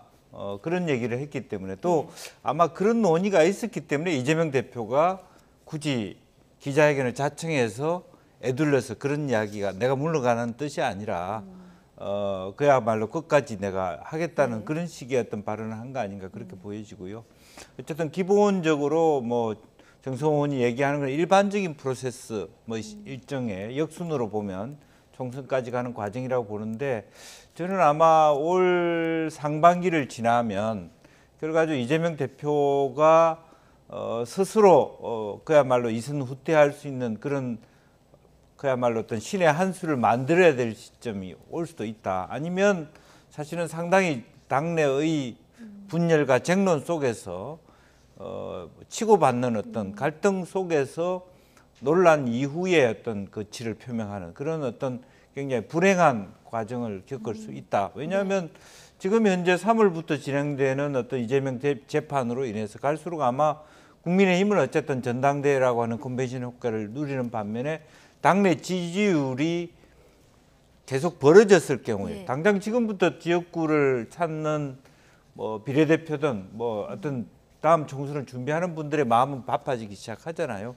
돌아 지역 시장을 돌거나 주민들을 만났을 때 이재명 대표 갖고 총선 되겠어? 수도권 전멸이다. 제가 보더라도 지금 이대로 내일 선거를 치르면 수도권 전멸이에요. 이제 그런데 국회의원 후보들이 이 상황을 그대로 보면서 이재명 대표에게 예스 하면서 총선을 치르겠냐고요. 그런 부분이 있어서 저는 아마 이번 4월에 있는 보궐선거부터 해서 서서히 조금 그런 부분들이 불만이라든지 거취 문제가 말하자면 수면 위로 떠오를 수 있다 그렇게 생각합니다. 스스로 결단해야 할 시점이 올 거라고 전망을 하셨는데 6월에 이낙연 전 대표가 귀국하지 않습니까? 네. 이거하고도 좀 저는 그거하고는 좀 다른 것 같아요. 예, 그러니까 다릅니까? 이낙연 대표가 돌아온다라고 해서 당장 그것이 우리 당이 원하는 뭐 그 대체 가능한 인물로서의 이낙연 단독이 아니고 정세균도 있을 수도 있는 거고 박영선도 있을 수 있는 거고 혹은 뭐 지자체 장 중에서 김동연도 있을 수 있다. 저는 그렇게 봅니다. 예상하지 못한 시기에 예상하지 못한 내용이어야 신의 한 수다 이렇게 얘기했는데요. 그 예상하지 못한 시기와 예상하지 못한 내용이라는 거는 어떤 걸까요? 그러니까 일단 시간 벌기를 해야 되잖아요. 그러니까 본인이 아직까지도 자기 자리를 계속 고수하겠다는 입장이 강하고 그 마음을 잘 아는 정성호 의원으로서는 그 나중에 거취를 표명할 때도 예상하지 못한 시기에 예상하지 못한 방법으로 예상하지 못한 내용으로 해야 된다는 식으로 설명을 하고 있지만 결국은 올해 말까지는 결국은 그 자리를 지키겠다라는 얘기거든요. 근데 올해 말까지 지키다가 정말 이렇게 그 밀려 나가듯이 나가게 되면은 그러면은 그거는 거취를 명예롭게 표명하는 방법이 아니고 거의 이제 질질 끌려나가는 식이 될 수도 있어요. 왜냐하면 아직까지도 사법 리스크가 끝나지 않았기 때문에 그렇거든요. 그러니까 이재명 대표로서는 뭔가 드라마틱한 돌발 변수를 만들어야 되는데 이미 비명계에서요. 설훈 의원이 그런 얘기 하잖아요. 지난 의총에서. 이제 이번에 그 체포동의안이 부결되면 그다음에 뭔가 이재명 대표가 행동의 수순이 있을 것이라는 식으로 얘기를 하거든요. 이거는 일종의 압박인 거예요. 그러니까 첫 번째는 우리가 부결을 시켜줄 테니 그다음에는 뭔가 모종의 행동을 취하라는 뜻이고 또 권노갑 전 의원을 포함한 원로 정치인들도 그리고 당내에 물론 원외이긴 하지만 김혜영 그리고 박지원 이런 사람들도 굉장히 강한 이야기를 합니다. 물론 당내의 다수는 요번에 부결시키겠다라는 것이 다수일 거예요. 비명계도 이번에는 부결시키자. 이번에는 왜냐하면은 자기 혼자 찬성표를 했다가 나중에 누군가 색출한다고 하면 자기 자신의 입지가 상당히 그 머릿속이 복잡하겠지만 이번에는 대체로 부결로 갈 가능성이 여전히 높다라고 보여지는데요. 그럼에도 불구하고 다음에 또 뭐 백현동이라든지 정자동이라든지 해갖고 또 체포동의안이 올라왔을 때는 진짜 그때는 예측 불허한 상황이고 그때 가서 이재명 대표가 뒤늦게 무슨 뭐 자신의 거취에 대해서 결정하려고 들면 이미 때는 늦었다가 되거든요. 오히려 요번에 이제 체포 동의안이 부결되잖아요. 그럼 깨끗하게 내가 당을 위해서 내가 백의종군 하겠다. 그리고 난 죄가 없으니까 기소가 되더라도 난 당당하게 싸워서 다시 이겨서 돌아오겠다. 이렇게 멋진 말을 하면서 당내 동기부여가 돼야 되는데 이재명 대표의 최근에 어떤 일거수일투족을 보면 절대 내려놓지 않고 그 자리를 지켜야 내가 산다라는 그런 절박함이 있는 것 같아요. 예. 좀 쓴소리 얘기해 주셨는데 박지원 전 비대위원장이 이재명 대표에게 이제 연일 영장심사 받는 것이 좋겠다 이렇게 얘기를 하고 있는데 그러다 보니까 지금 출당 권유 청원이 어마어마하게 올라오고 있다고 그래요. 사실은 이제 그런 면이 좀 안타깝습니다. 그러니까 실제적으로 뭐 저분을 당에 모셔올 때 결과적으로는 뭐 그 여성 의원이 권인숙 의원이 추천하고 그 당시 이재명 대표도 함께 거들어서 이렇게 왔는데 말씀은 맞는 말씀입니다. 어떤 면에서 큰 틀에 있어서의 정의당의 목소리나 다를 바 없고 뭐 젊은 정치인으로서 목소리는 많습니다만은 당내의 대다수 의원들이 갖고 있는 여러 가지 복잡한 신경을 좀 대변해 줄 수 있으면 좋겠는데 그런 부분이 되지 않으니까 사실 이재명 대표를 지지하는 강성 뭐 당원들 입장에서는 눈에 가시처럼 보여지고 또 따라서 이 젊은 정치인의 그 어떤 그 미래에 있어서도 굉장히 힘든 어떤 미래를 예측할 수밖에 없는 상황인 것 같습니다. 그래서 한편으로 보면 당도 너무 지나치게 저렇게 그 개개인의 입장 표면에 대해서 날카롭게 대응하는 것도 그렇고 또 한편으로 보면 번번이 이렇게 전 비대위원장이라는 자격으로 전체 어떤 당을 생각하기보다는 자기 혼자의 개인의 어떤 돌출 발언처럼 보이는 것도 조금 저는 부적절하다고 보입니다. 예. 자, 상황이 뭐 이렇다 보니까 지금 여야 막론하고요. 분당론이 뭐 잊을만하면 한 번씩 나옵니다. 하태경 의원이 이재명 대표 체제 안 된다는 사람들이 지금 많은데 이 사람들이 난파선에서 뛰어내릴 거다. 민주당 분당 가능성이 훨씬 크다. 뭐 훨씬 크다는 거는 국민의힘 분당 가능성도 있다. 뭐 이 얘기도 깔고 있는 것 같은데요. 박지원 전 국정원장은 자, 이준석, 유승민에 대해서 총선 앞두고 공천 칼질이 있으면 이 사람들이 신당을 창당해서 아마 보수 1당이 될 거고 윤석열 당은 쪼그라들 수 있다. 이런 전망을 내놨거든요. 이 두 분 이야기 중에 일리 있는 이야기 좀 있습니까? 그 박지원 전 국정원장이 전제가 뭐냐면은 공천을 못 받으면이잖아요. 공천 못 받으면 대안이 그거밖에 없어요. 그러니까는 뭐 일단 공천을 못 받았으니까 탈당을 해가지고선 뭐 무소속으로 나간다든지 아니면은 소수 정당으로 나간다든지 대안이 그거밖에 없으니까. 그런데 그게 전제되지 않는다면은 기본적으로 누구도 자기가 먼저 뛰어내릴 생각은 안 할 거예요. 상대를 밀어내려서 나파선으로 떨어지게 할 망정 자기가 먼저 뛰어내릴 생각은 안 할 거예요. 왜냐하면은 이미 그 분당을 해가지고 소위 그 바깥에서 얼마나 그 정말 풍찬 노숙이라는 게 얼마나 힘든 건지를 각자 경험했거든요. 박지원 전 국정원장 같은 경우는 제 기억이 정확하다면 안철수 당시에 와 함께 이제 국민의당을 만드는 과정에서 그나마도 그 안철수 국민의당은 지금 요번에 국민의힘 경선에서 뭐 안철수 후보가 굉장히 성공적이라고 그래가면서 뭐 여러 가지 사례를 들어서 큰 소리를 치는데 그나마도 그렇게 제3당이 가능했던 이유는 너무 세속적인 표현인지는 모르겠지만은 안철수라는 정치인이 재정적으로 지원을 했기 때문에 그게 가능한 거예요. 그러니까 사실은 왜 분당 시원하게 저렇게 생각도 다르고 정치적 이해도 다른데 왜 갈라서질 못하나 이렇게 생각하시는 분들이 많을지 모르지만 현실적인 문제가 그렇습니다. 그 배후에는 정부 보조금을 포함해갖고 돈 문제가 당장 분당해갖고 나가려면 도와주는 그런 그 요원들이 당뇨들이 필요한데 월급은 어디서 나올 것이며 복잡하죠. 그리고 정치라는 게요. 저렇게 돈이 들어간다라는 현실에 대해서 초연하기가 쉽지 않거든요. 그러니까 상대가 완전히 그 당이 쪼개져 가지고 폭망하기를 바라는 희망적 관측이 들어있을지는 모르지만 또 내지는 지금 현재의 이러한 그 갑갑한 사정, 다시 말씀드리면 민주당에서는 이 이재명 대표의 어떤 그 자신의 안위 때문에 지금 당이 활용당하는 이러한 현실, 또 국민의힘에서는 윤핵관을 중심으로 해갖고 굉장히 독선적인 당 운영이 이루어진다라는 문제의식 때문에 그런 희망사항을 가질 수 있을지 모르지만은 1년 내에 분당 안 될 것이다에 저는 조심스럽게 예측을 하고자 합니다. 거대 양당이 좀 따뜻한 지붕이 다 있기 때문에 현실적으로 분당은 생각보다 어렵다 이렇게 얘기해 주셨는데, 자, 민주당과 국민의힘 분당 가능성 만약에 있다고 하면은 어느 쪽이 더 높다고 보십니까? 글쎄 이제 분당 가능성이 있다 그러면 똑같이 이루어지는 거예요. 항상 정계 개편이라고 하는 지금 대통령의 멘토라고 하는 심평 변호사 계속 나오는 얘기가 정계 개편 얘기예요. 그것은 뭐냐면 말하자면 윤석열만을 생각하는 당을 만들고 싶어하는 욕심이 많은 거죠. 그러다 보니까 이번 전당대회도 그런 모습이고요.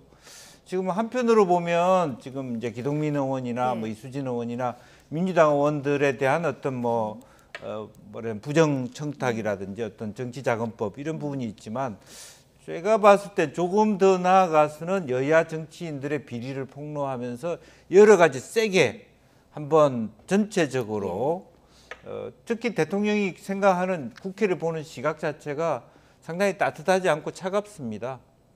그런 부분이 있기 때문에 민주당도 똑같이 이재명이 지니고 있는 강성 지지자들이 적절하지 않다. 민주당의 색깔이 맞지 않다. 더군다나 하태경 의원은 그런 얘기를 알 수 있을 거예요. 왜냐하면 과거 운동권 논리를 공부해왔던 사람으로서 이렇게 가장 크게 분당 가능성은 이재명 대표 뒤에 통진당이 있다. 이런 논의는 굉장히 큰 파급을 가지고, 이건 뭐 현실적인 얘기를 하는 게 아니라 서로 간에 갈라서는 명분을 얼마든지 만들어낼 수 있는 거고요.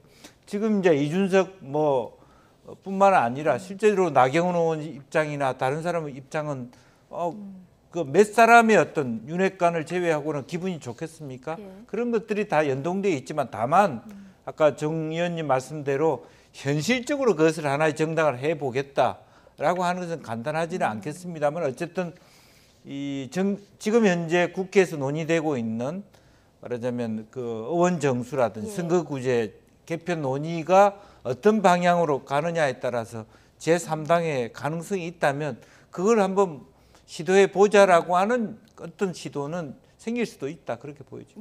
제가 이제 조금만 첨언을 하자면 지금 말씀을 들으니까 기억이 나는데, 지금 국민의힘 지지하는 30% 남짓, 또 민주당 지지하는 30% 남짓 하면은 40% 남짓의 유권자들이 내 마음 갈 곳을 잃었다. 어느 당도 지지하지 않고 또 앞으로도 지지하고 싶지 않다라는 그 비율이 상당히 높아지고 있습니다. 지금 정치에 대한 혐오거든요.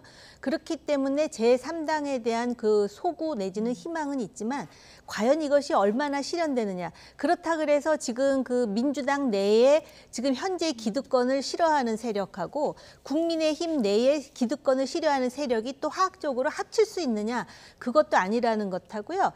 뛰어내려갖고 성공한 예가 생각해보니까 있긴 있어요. 노무현 대통령 당시에 열린우리당이 그랬습니다. 그런데 그때 열린우리당이 왜 결정적으로 성공했느냐. 당시에 역사상 정말 상상하지도 못했던 대통령 탄핵이 시도됐거든요. 그런데 그게 총선하고 맞물리면서 그 탄핵의 역풍으로 탄핵을 비판하는 국민들이 무조건 묻지도 따지지도 않고 열린우리당 후보, 의원님이 더 잘하시잖아요.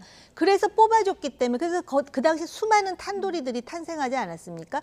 근데 그런 역사가 지금 이 시점에서 되풀이될 그런 어떤 환경, 개연성, 변수, 그거는 제가 그렇게 찾기가 힘들다라는 생각이 듭니다. 자, 다시 체포동의안 얘기로 좀 들어와서요. 비교섭단체 의원들은 저마다 생각이 좀 다른 것 같고요.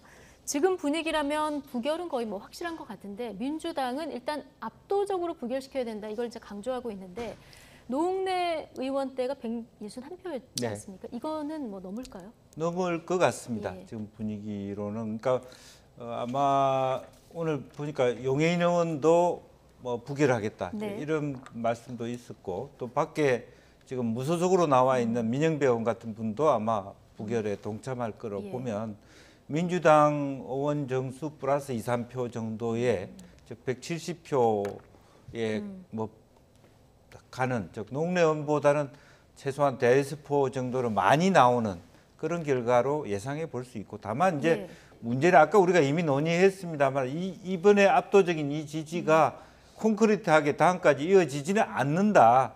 거기에 문제가 있는 것 같습니다. 네. 뭐 부결되게 확실시 되더라도 부결 대 가결의 숫자가 어떻게 되느냐 이것도 좀 지켜볼 대목인데요. 자, 국민 여론을 한번 좀 보겠습니다. 오늘 갤럽 여론조사에서 두 가지 내용을 좀 볼 텐데요. 자, 이재명 대표에 대한 구속 수사 여부에 대해서 찬성하는 의견이 49%, 반대하는 의견이 41%입니다. 지지층으로 좁히면 여론이 조금 더 극명하게 이제 갈리긴 하는데요. 어쨌든 지금 찬성이 조금 높게 나왔고요. 다음도 한번 보여주실까요? 국회의원 불체포 특권 존폐 여부에 대해서 물었더니 이거는 성역 없는 수사를 위해서 폐지해야 한다. 이런 의견이 57이고요. 그리고 유지해야 한다가 27%로 좀 더 많이 벌어져 있습니다. 자, 어쨌든 민주당 입장에서 이런 여론은 좀 부담스럽긴 할 것 같긴 한데요. 어쨌든 이참에 국회의원 불체포 특권을 폐지해야 된다. 이거 여야 막론하고 뭐 입장이 달라지면서 주장하는 얘기니까 이참에 한번 생각해 볼 필요는 있는 겁니까? 아니 그리고 정치인들 스스로도 지난번 이재명 후보 대통령 선거 당시에 본인 스스로가 나는 탈탈 털어도 나올 게 없기 때문에 이 불체포 특권이라는 이 특권을 폐지하는 것을 공약으로 하지 않았습니까? 그런데 지금 와서는 경찰이 지금 강도짓을 해가지고 나는 이거 불체포 특권의 방탄 뒤에 있어야 된다라는 명분으로 삼고 있는데 여론을 보면은 소위 그 지지층 여론보다 더 중요한 거는 결국은 어느 당도 편들고 있지 않지만 이런 사안에 대해서 자기의 소신을 표출하는 여론이 중요하지 않겠습니까? 그런데 지금 그 구속 수사해야 된다가 구속하지 말아야 된다보다 많습니다. 수치가. 그럴 뿐만 아니라 불체포 특권 폐지해야 된다라는 여론이 훨씬 많거든요. 불체포 특권이라는 거는 소위 정치가 독재나 독선으로 흘러서 국회의원이 자기의 양심적인 발언이라든지 소신적인 행동을 보장받지 못할 때 그걸 보장받으라고 있는 것이 불체포 특권이거든요. 그런데 그게 지금 오남용되고 있잖아요. 지금 이게 무슨 뭐 정치인으로서 당의 대표로서 정치적 행위에 대해서 지금 체포하겠다라는 것이 아니지 않습니까? 개인 비리이고 또 그 지방 토의 그런 인허가 특권과 관련된 비리라 이거죠. 그렇기 때문에 국민들도 그런 점에서 지금 이재명 대표의 이런 행태 그리고 민주당의 행태에 대해서 매우 비판적으로 보고 있다라는 것이 여론조사가 그대로 보여주는 게 아닌가 생각됩니다. 자, 27일 체포동의안 표결 지나고 나면 이 날짜가 지나고 나면 국회가 조금 정상적으로 일을 할까 전망을 해본데 뭐 그렇지 않을 것 같다 이렇게 전망하시는 분들이 많은 것 같습니다. 일단 뭐 임시국회 개원일을 언제 할까 이것부터 이견이었는데요. 이거는 김진표 국회의장이 오늘 3월 1일부터 개회한다 이렇게 결론을 내린 상황이고요. 또 하나 지금 오늘 민주당이 무더기로 반대해서 여당 추천 몫인 진실화해위원회 위원 1명 선출이 불발이 됐습니다. 그래서 본회의도 파행이 됐는데 이거 어떻게 된 겁니까? 원래 이제 이런 위원회의 위원들을 국회를 통해서 뽑을 때는 사전에 이제 합의를 합니다. 비공식적으로. 그래갖고 후보들이 올라가면은 사실 그 국회에서의 표결은 이제 마치 또 요식행위처럼 그렇게 해서 이제 아마 사전에 여야 간에 여당 측 위원으로 그리고 야당 측 위원으로 이러이러한 인물들을 하기로 합의를 한 것 같습니다.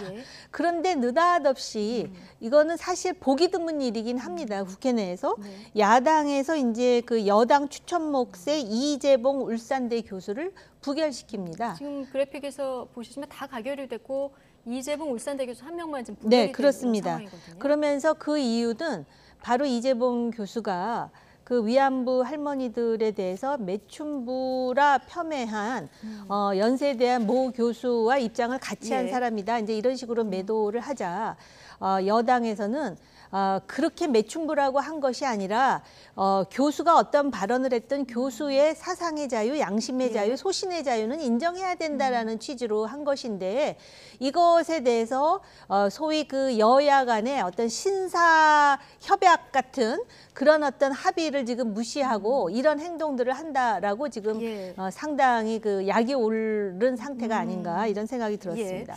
좀 여야 사이에 고성이 오가던 중에 국민의힘 의원들 항의하면서 오늘 퇴장하기도 했는데요. 여야 입장을 잠시 듣고 오시겠습니다.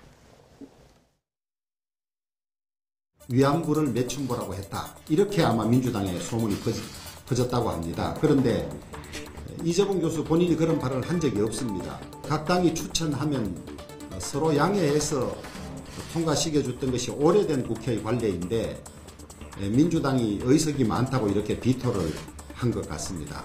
그러면 앞으로 우리 당이 추천해야 되는 위원들은 모두 민주당 결재를 받고 추천해야 되는 그런 결과가 됩니다. 누가 추천할 것인지는 물론 각 당이 하는 것입니다. 그리고 그 추천된 사람에 대해서 찬반을 결정하는 것은 누가 합니까? 개별 국회의원이 양심과 소신에 따라서 하는 것이죠. 이분의 그동안 화려한 이 주장이 얼마나 한쪽으로 경도되어 있는지를 보고들 아마 의원들께서 현장에서 판단을 하신 것 같습니다. 이 과정을 누가 뭐라고 할 수 있습니까? 뭐가 문제입니까? 네, 민주당은 과거 편향된 발언 때문에 의원 개개인이 판단한 것이다 이렇게 얘기를 하고 있는데요. 여당은 그럼 합의 전에 얘기를 하지 합의가 다 됐는데 지금 문제를 제기하는 이런 입장이거든요. 그렇습니다. 이제 박홍근 원내대표 말도 좀 일리는 없어요.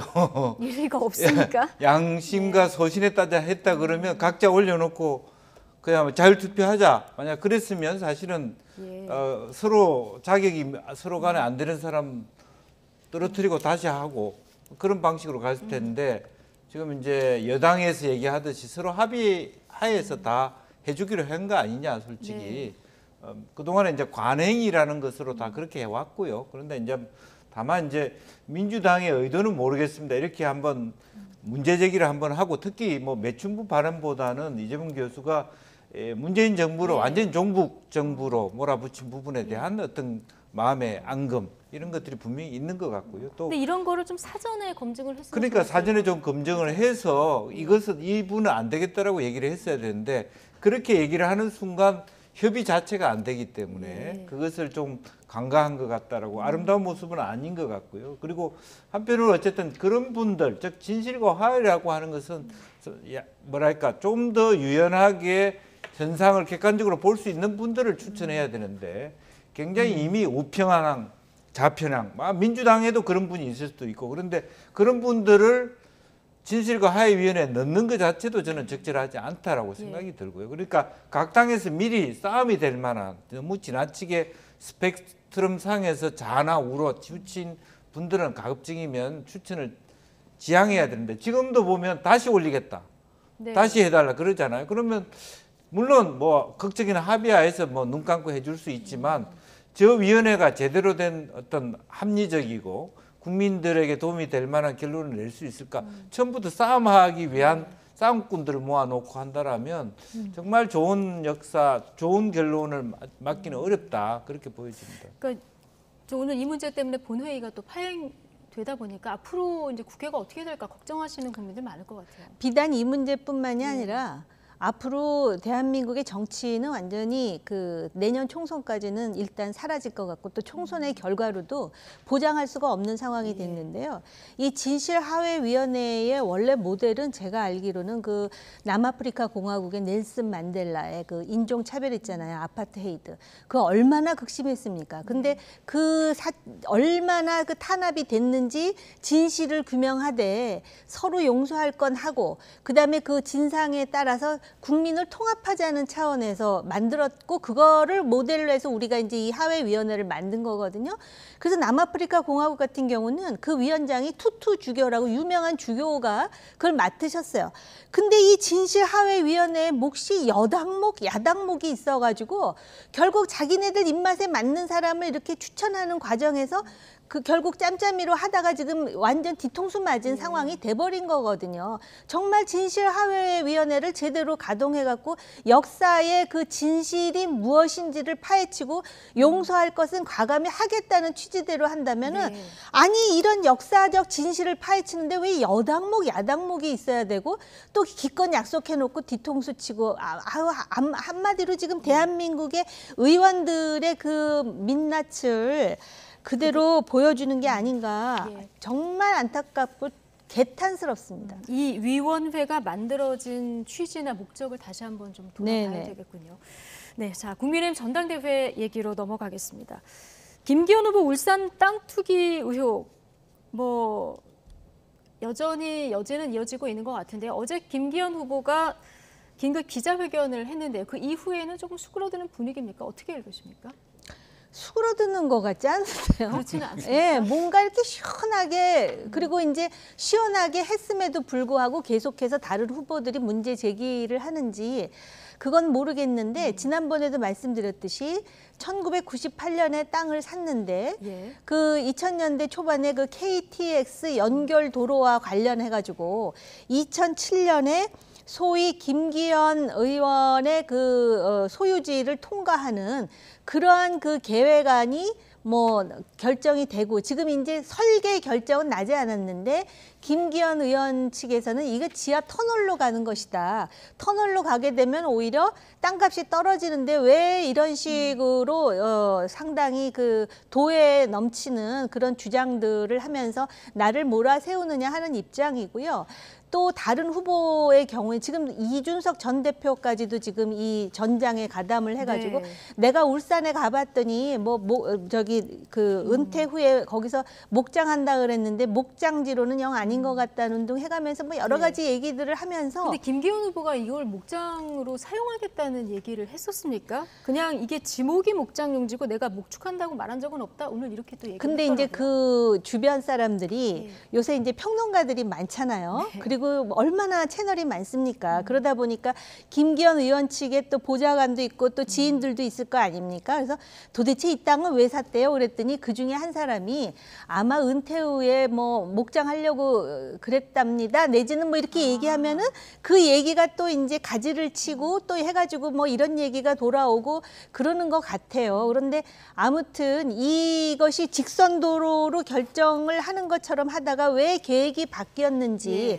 그리고 하필이면 김기현 의원이 그 당시 2007년에 국회의원이었을 당시고 또 김기현 의원이 거기서 판사도 하고 국회의원도 여러 번 하고 시장도 하고 하다 보니까 불필요한 오해와 의혹과 억측을 사는 측면이 저는 있다고 보여지거든요.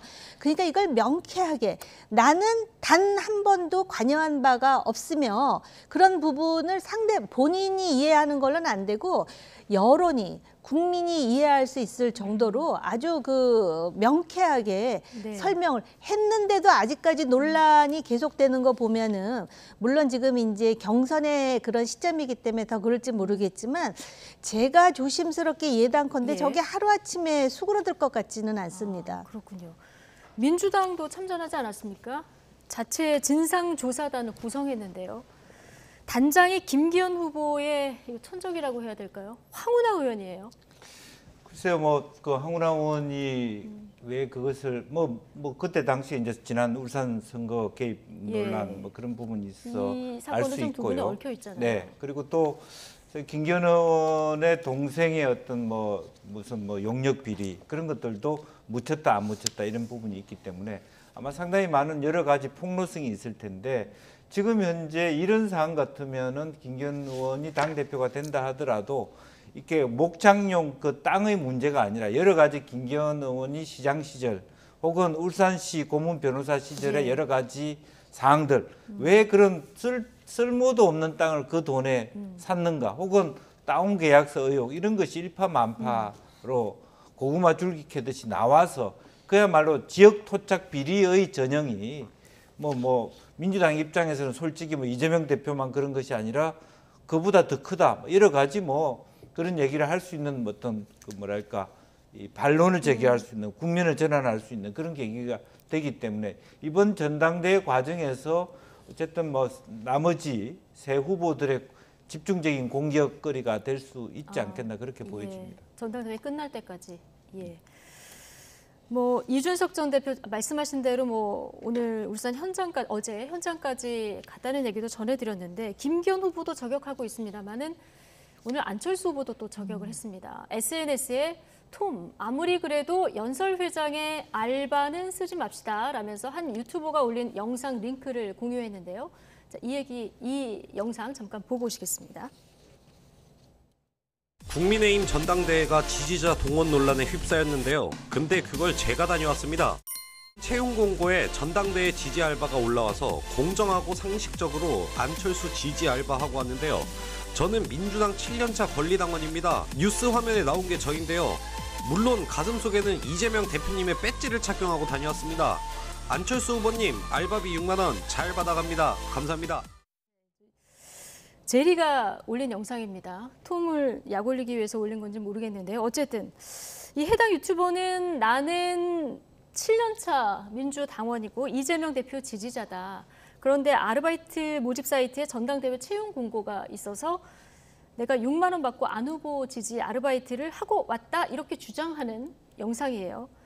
자, 안철수 후보 측은 뭐 알바 모집한 적도 없고 금품을 제공한 적도 없다 이렇게 얘기를 하고 있는데 어떻게 된 걸로 파악하십니까? 여러 가지 오픈 현장이죠. 사실 네. 뭐 민주당 당원이라 그러면 사실은 국민의힘에서 아르바이트 하면 안 되죠. 그러나 현실적으로 돈이 궁한 사람이 저런 알바라도 간다 그러는 거는 또 뭐 가지 말라고 말할 수 없는 건데 지난번에 이와 비슷한 상황이 하나 있었어요. 안철수 후보 측이 안철수 하다가 실제로 뭐 김기현 후보가 나오니까 김기현으로 다 바꾸는. 그러니까 실질적으로 내심 마음에서 우러나오는 지지하는 운동원들이 아니라 네. 결과적으로 왜 갑자기 안철수 지지하는 운동원들이 갑자기 안철수 후보가 가고 김기현이 나오니까 김기현 물론 당원들이니까 모든 사람에게 열려 있어서 그렇게 얘기할 수 있습니다만은 그런 부분들이 오히려 안철수 후보를 좀 더 우리가 측은하게 느끼게 하는 이제 그런 여전히 국민의힘 속에 착근하지 못하고 있는 그러니까 지지자를 제대로 말하자면 구하지 못하니까 확보하지 못하니까 저런 식으로라도 다른 지지자들은 상당히 많은 당협 위원장을 확보해 갖고 그런 논란도 있지 않습니까? 전당대회장마다 너무 지나치게 특정 후보의 운동원들 지지자들만 많았다. 그리고 그 후보 선거 운동 연설 끝나면 다 빠져나가는 그런 현상이 있다 보니까 어쩔 수 없이 저런 일들이 벌어지고 있는 거 아닌가 그렇게 보여집니다. 어떻게 보셨어요? 지금 안철수 후보가 위기이거든요. 어떻게 됐든 첫 번째 그 경선에서 결선 투표를 만들어내야 되는데 지금 뭐 여러 가지 예측이 나옵니다만은 김기현 후보 진영에서는 한 번에 끝낼 수 있다라는 그런 조심스러운 자신감도 또 나오고 있다고 합니다. 그런가 하면은 지금 여론조사를 보면은 천하람 후보에게 강력하게 또 밀리는 도전받는 또 그러한 그 여론조사가 얼마나 정확한지는 모르겠지만 그래서 과거에 뭐 안철수 정치인에 대해서 간철수 그러다가 요새는 낀철수 그러니까 김기현과 천하람 사이에 끼어가지고 지금 그런 데다가 우리가 지난번에도 얘기했지만 TV 토론에서 역시 그 안철수 후보의 한계가 토론을 통해서 주로 나오잖아요. 김기현 후보도 생각만큼 그렇게 잘한 것 같지는 않지만 안철수 후보가 그런 한계를 보여주고 있는 상황에서 지금 응원단 아르바이트 동영상이 나왔단 말이에요. 근데 저는 정말 그 이상한 게 이 안철수 후보 측의 반응이에요. 뭐라 그러냐면은 응원단 아르바이트 모집한 적도 없고 금전을 대가로 제공한 적도 없다. 지지자를 참칭하고 잠입한 민주당원이 있을 줄은 생각도 못했다 이러는데요. 네. 이건 오히려 강력히 문제를 제기해서 그 사람을 잡겠다라고 나서야 되는 상황이에요. 네. 왜냐하면은 가뜩이나 지금 안철수 후보에 대해서 그러면은 윤석열 대통령한테 당대표가 되더라도 말하지 않으면 아무 일도 일어나지 않는다 그러면 네 하고 아무것도 안 할 것 같은 그러한 어떤 자신감 없음을 보여주는 데다가 또 자기 말에 대해서 그렇게 그 상당히 논리적으로 구사하는 것 같지도 않고 어떤 생각을 하는지에 대해서 이번에 여러 가지 한계를 드러내는데 막상 이런 일이 있으면 안철수 후보는 재력이 풍부하니까 이런 식으로 알바를 동원하나라는 불필요한 불필요하고 사실과 다른 오해를 불러일으킬 소지가 있기 때문에 오히려 이런 부분에 대해서는 강력히 문제 제기를 하고 그 동영상 누가 만들었는지 내가 좌시하지 않겠다 이래야 되는데 더 강력하게 대응을 그렇습니다. 했어야 된다. 근데 우리는 한 게 없어요라고 얘기하면은 이렇게 소극적으로 한다는 자체가 좀 이해가 안 가요. 물론 지금 천하람 후보 측에서는 이 아르바이트 동원보다도 1위인 김기현 후보 측에서 소위 그 당대표 후보뿐만 아니라 최고위원 후보들을 지지하려는 대량 문자 발송을 하는 것 뭐 이런 거에 대해서 그렇습니다. 왜냐하면 이게 기울어진 운동장이거든요. 그리고 전체적으로 당 분위기가 있는 쪽에 몰려가는 그런 분위기 속에서 소위 추격하는 후보들이 얼마나 여러 가지 애로가 있겠어요. 근데 이 안철수 후보에 대해서 이렇게 그래가면서 이런 식의 문제 제기가 나왔으면은 나는 적어도 인생을 올곧게 살았다는 걸 보여야 되는데 알바생 동원해서 돈 써가면서 이렇게 동영상 만들게 만들었다라고 하는 것이 과연 유권자들에게 좋은 이미지를 줄 수는 없거든요. 예, 그렇다면 좀 더 강력하게 대응을 해야 된다고 얘기를 해주셨는데요. 천하람 후보가 얘기한 지금 대량 문자 발송 문제 이런 게 좀 불공정하다 이런 문제를 제기하면서 이긴 청년 최고위원 후보의 공약인데요. 전당대회 비용 보전제도 좀 생각을 해봐야 된다 얘기를 했는데 어떻게 보십니까? 뭐 그동안에 이제 한국 정당이 그 당내 선거에서는 보전해 준 적이 없죠. 그러니까 n분의 1로 나눠서 뭐 비용을 후보하고 나누는 식으로 해왔고 지금까지는 없었죠. 네, 논의해볼 만한 부분이 글쎄요, 있습니다. 그 청년들에 있어서는 논의해볼 만한 가치가 있다. 그러니까 청년이 갖고 있는 용어 중에 하나가 모라토리움이거든요. 그러니까 지불유예라고 하는 조건이 청년의 요소이기 때문에 그런 부분에 대해서 그런 돈 없는 후보도 우리 당의 어떤 최고인이 될 수 있다라고 하는 그런 측면에서는 뭐 장애인과 청년의 경우에 비례 말하자면 그 최고위원의 경선이라든지 대표 경선에 나왔을 때 일정 정도 보전해 줄 수 있는 혜택을 하는 것도 좋을 것 같고요. 또 하나 지금 현재 당이 굉장히 부자입니다. 국고 지원을 엄청나게 받아서 전혀 엉뚱하게 쓸모없이 다른 데 돈을 쓰는 경우들이 많기 때문에 오히려 더 이 제안은 정말 참신하고 한번 검토해 볼 만하다. 저는 그렇게 봅니다. 청년들 한정으로라도 좀 검토해 볼 필요가 있다. 예. 자, 오늘 나이트 포커스 두 분 말씀 여기까지 듣겠습니다. 정호김, 김영주 전직 의원 두 분과 함께했습니다. 고맙습니다.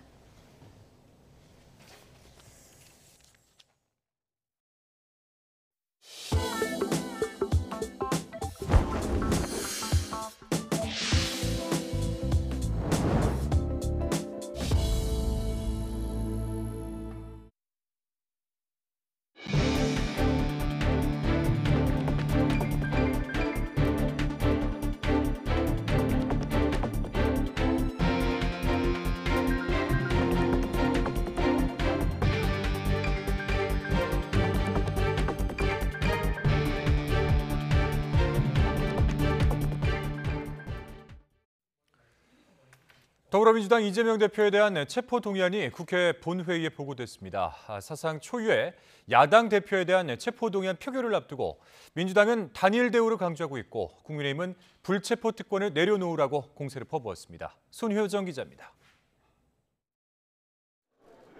위례 대장동 개발 비리와 성남 FC 후원금 의혹으로 구속영장이 청구된 더불어민주당 이재명 대표에 대한 체포 동의안이 국회 본회의에 보고됐습니다. 검찰의 영장 청구 8회 만입니다. 국회의원 이재명 체포 동의안이 접수되었습니다. 오는 27일 무기명 표결을 앞두고 이재명 대표는 윤석열 정부를 향한 공세 수위를 더 끌어올렸습니다. 생사 기로에 서 있는 국민의 고통이 얼마나 심각한지 전혀 알지 못한 채 장난으로 국정 운영하는 것처럼 보인다고 꼬집었습니다. 정말 이 정권이 하나부터 열까지 국정을 장난처럼 운영하는 것 같아서 참으로 안타깝습니다. 책상에 앉아서 장난으로.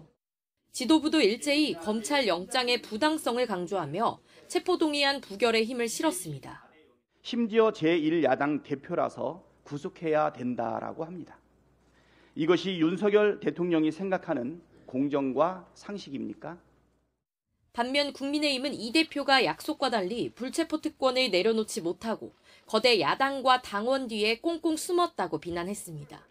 정말 죄가 없다면 의원들에게 1:1 읍소를 하는 대신 방탄 철옹성에서 나와 판사 앞에서 영장 심사를 받으면 될 일이라고 이 대표를 거듭 압박했습니다. 4년 전 조국 장관 모습과 어찌 그리 흡사한가요?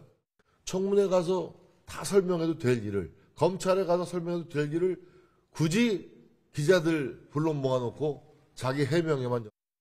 앞서 불체포 특권을 포기하고 영장 심사를 받았던 친윤계 핵심 권성동 의원도 이 대표가 불체포 특권을 내려놓지 못하는 건 자신의 혐의에 대해 자신이 없기 때문이라고 지적했습니다.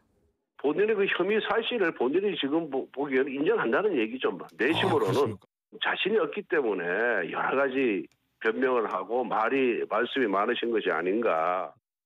다음 주 월요일 헌정사 초유의 현직 야당 대표에 대한 체포동의안 표결을 앞두고 주말 동안 여야가 치열한 여론전을 벌일 것으로 전망됩니다. YTN 손효정입니다.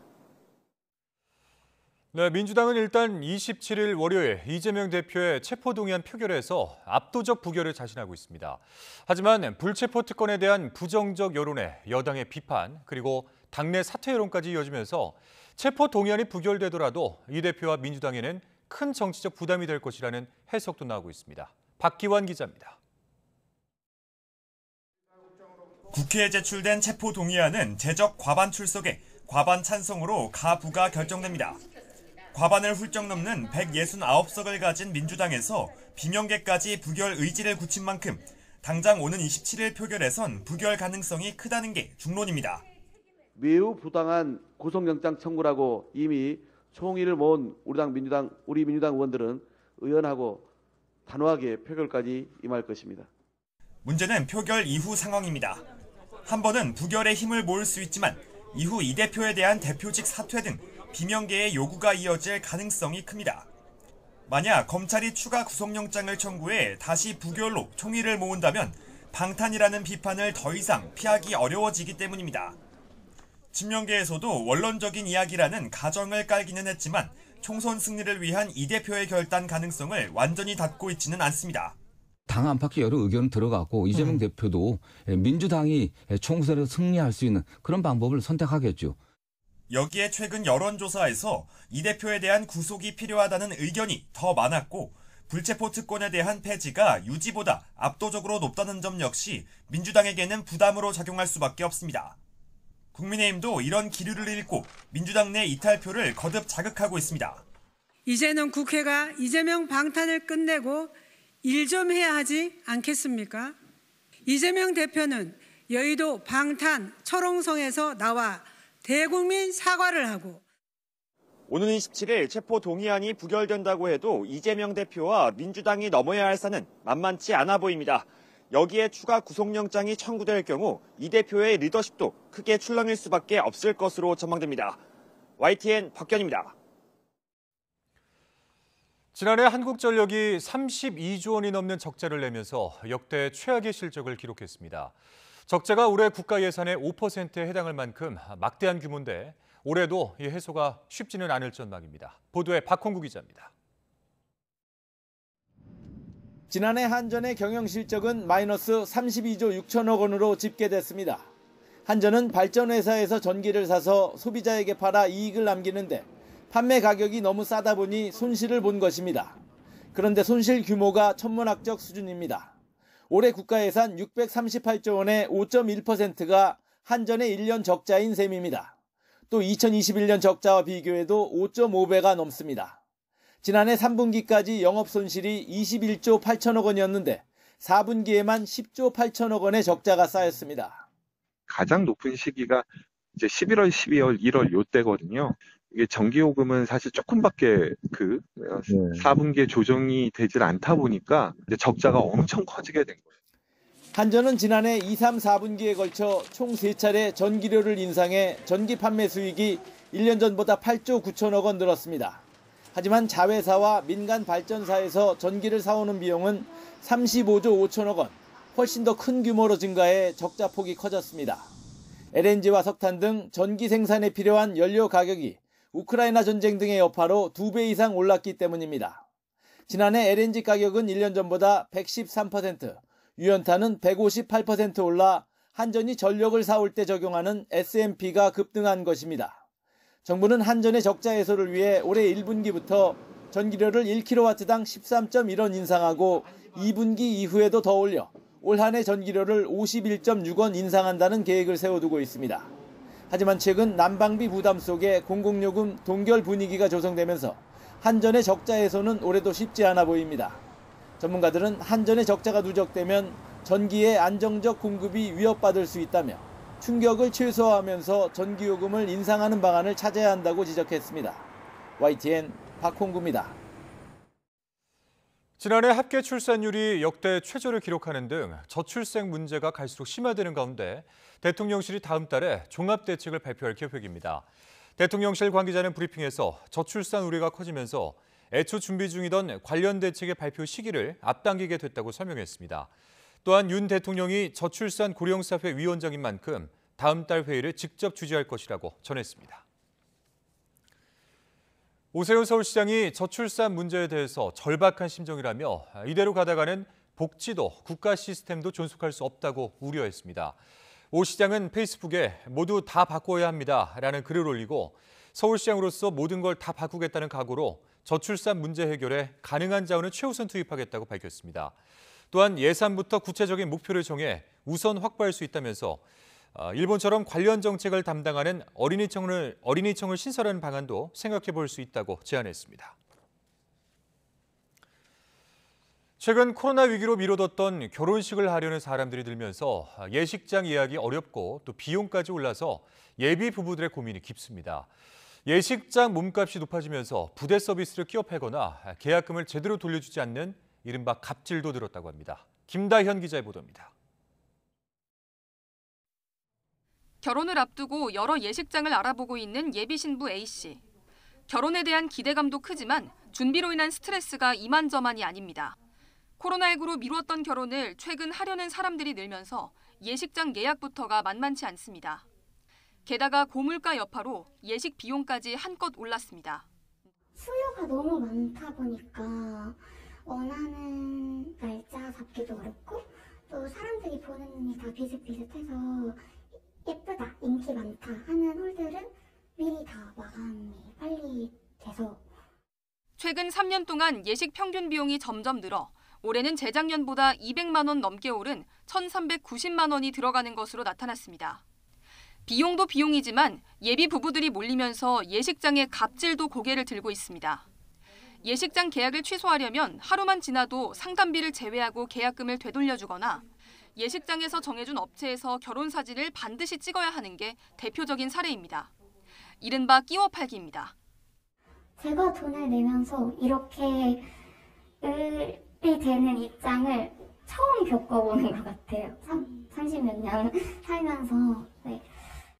최근 5년 동안 한국소비자원에 접수된 예식 서비스 관련 피해 구제 신청은 모두 1,394건. 계약 해제와 관련한 항목이 78%로 가장 많고 끼워 팔기와 같은 부당 행위도 적지 않았습니다. 이에 공정거래위원회는 150일 안에 계약을 취소하면 계약금 전액을 돌려받을 수 있으며 서비스 끼워 팔기를 하면 안 된다는 표준 약관을 제시하고 있습니다.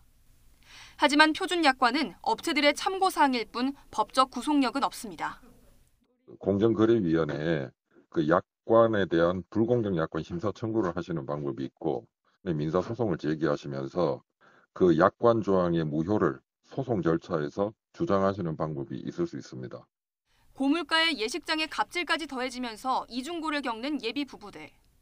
아름다운 결혼식을 위해서는 어느 정도 손해는 감수하고 시작해야 한다는 푸념마저 나옵니다. YTN 김다현입니다. 인터넷 맘카페 운영자가 카페 회원들을 상대로 돈을 가로챘다는 고소가 잇따라 접수돼 경찰이 전담 수사팀을 꾸려서 수사에 나섰습니다.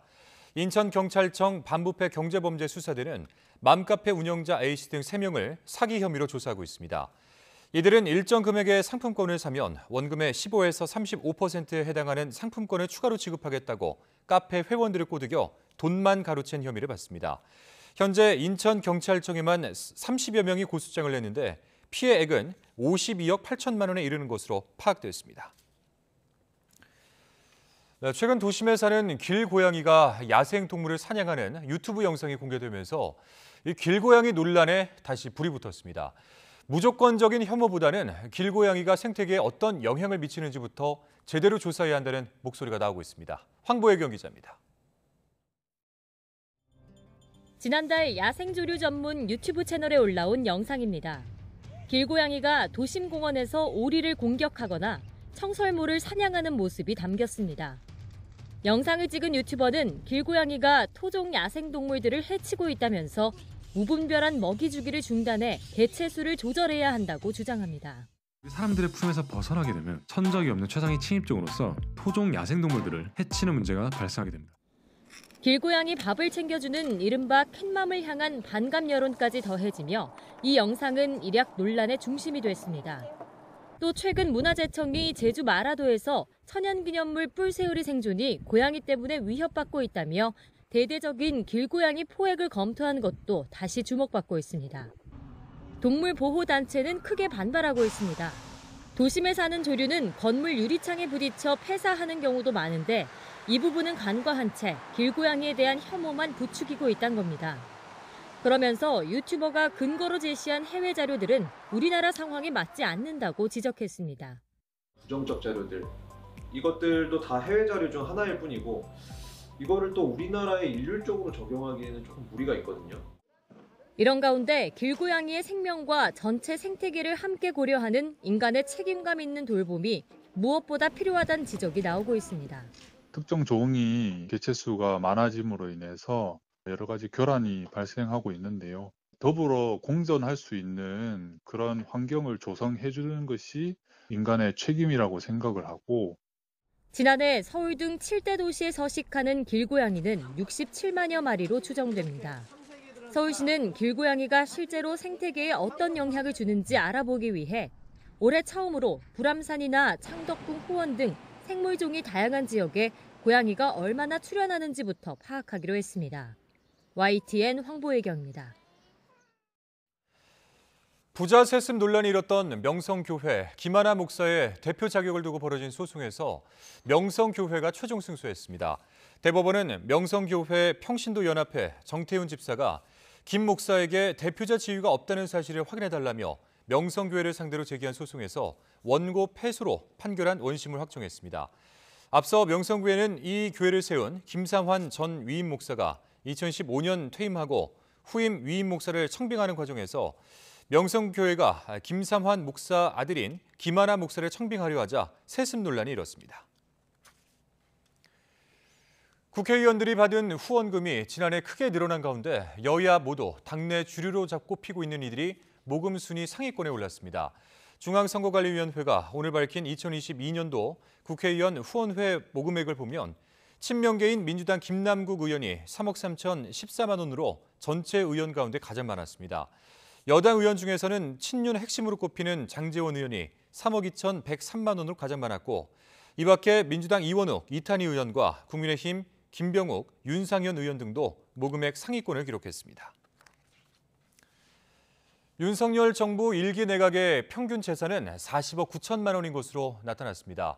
정부 공직자윤리위원회에 따르면 1기 내각에서 재산이 가장 많은 국무위원은 160억 4천여만 원을 신고한 이종호 과학기술정보통신부 장관입니다. 한덕수 국무총리가 85억 원으로 두 번째로 많았고, 김현숙 여성가족부 장관이 45억 원, 권영세 통일부 장관과 이주호 사회부총리 겸 교육부 장관이 44억 원으로 그 뒤를 이었습니다. 정부가 신설을 추진 중인 한국형 나사, 이른바 우주항공청 조직 구성의 밑그림이 나왔습니다. 유능한 직원 유치를 위해서 연봉 상한을 없애기로 했는데 현실적으로 해외 우수 인력 유치가 어려울 수 있다는 지적도 나오고 있습니다. 이성규 기자입니다. 대통령 공약 사항이었던 우주항공청 신설. 나사를 모델로 한 우주항공청을 설립해서 정책적으로 뒷받침할 것입니다. 핵심은 전문 인력 확보와 조직의 유연성입니다. 청장은 정무직 차관급 공무원의 보수를 받습니다. 하지만 핵심 연구 인재는 청장 재량으로 상한 제한 없이 연봉을 책정할 수 있습니다. 현재 전문 인기제 공무원은 같은 호봉의 일반직보다 최대 1.5배까지 연봉을 책정할 수 있지만 인사혁신처와 협의해야 합니다. 과학기술정보통신부는 우주항공청의 경우 인사혁신처와 협의하는 조항을 삭제할 방침입니다. 우수한 민간 전문 인력을 공무원 연봉으로는 영입할 수 없다는 판단 아래 파격적인 연봉제를 시도하는 겁니다. 전문가들은 우수 인력 유치라는 취지에는 공감하면서도 해외 핵심 인력 유치가 현실적으로 어려울 수 있다고 지적합니다. MTCR 체제나 아니면 기타 기술 이전에 관한 어떤 그걸 방지하는 그런 그 체제들이 있어서 다른 나라의 어떤 핵심 인력이 우리나라에 와서 그 우주 개발을 하는 데 있어서는 좀 제약을 받을 수가 있는 점이 있습니다. 정부는 다음 주 중 우주항공청 특별법 입법 예고를 거쳐 연말까지 개청을 목표로 하고 있습니다. 미국이 반세기 만에 유인 달 탐사를 추진하는 등 우주 경쟁에 불이 붙은 가운데 우주항공청이 국내 우주산업 발전에 마중물이 될지 주목됩니다. YTN 사이언스 이성규입니다. 윤석열 대통령이 취임 후 처음으로 국가정보원 청사를 방문해서 국정원 간부들로부터 새해 업무 계획을 보고받았습니다.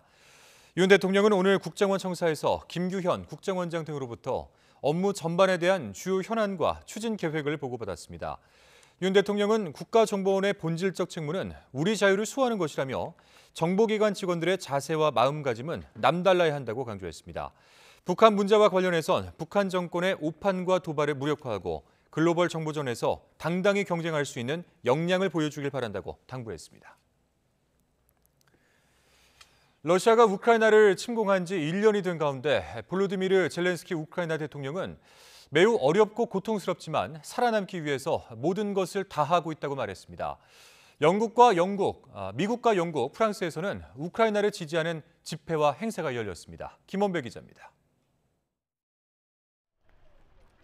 볼로디미르 젤렌스키 우크라이나 대통령이 러시아의 우크라이나 침공 1년을 맞아 대국민 연설에 나섰습니다. 젤렌스키 대통령은 동부 돈바스와 남부 헤르손 자포리자 전선 상황을 요약하면서 살아남기 위해 모든 것을 다하고 있다고 말했습니다. Схід дуже важко, болісно, але робимо все, щоб вистояти. Південь. На частині напрямків ситуація доволі небезпечна, але нашим воїнам є чим і як відповідати окупанту. 우크라이나 중앙은행은 러시아 침공 1년을 맞아 자국의 저항을 기념하는 새 지폐를 발행했습니다. 지폐에는 군인 3명이 우크라이나 국기를 세우는 장면이 묘사되어 있습니다. 프랑스 파리를 상징하는 에펠탑은 우크라이나 국기를 상징하는 색으로 물들었습니다. 에펠탑의 꼭대기는 파란색, 아랫부분에는 노란색 조명이 비쳐 우크라이나 국민을 지지한다는 의미를 나타냈습니다. Oui, nous sommes réunis ce soir ici pour dire une fois de plus notre soutien à l'Ukraine. Notre soutien face à cette agression. 영국 런던에 있는 러시아 대사관 앞 도로에도 우크라이나 국기색이 칠해졌습니다. 또 런던 트래펄가 광장에서는 철야 지지 집회가 열렸습니다. 참가자들은 자유를 옹호한다면 우크라이나를 지지하라는 플래카드를 들고 우크라이나 국기를 흔들며 러시아를 규탄했습니다. 미국 뉴욕에서도 러시아 영사관 앞에서 우크라이나를 지지하는 촛불 집회가 열렸습니다. YTN 김원배입니다.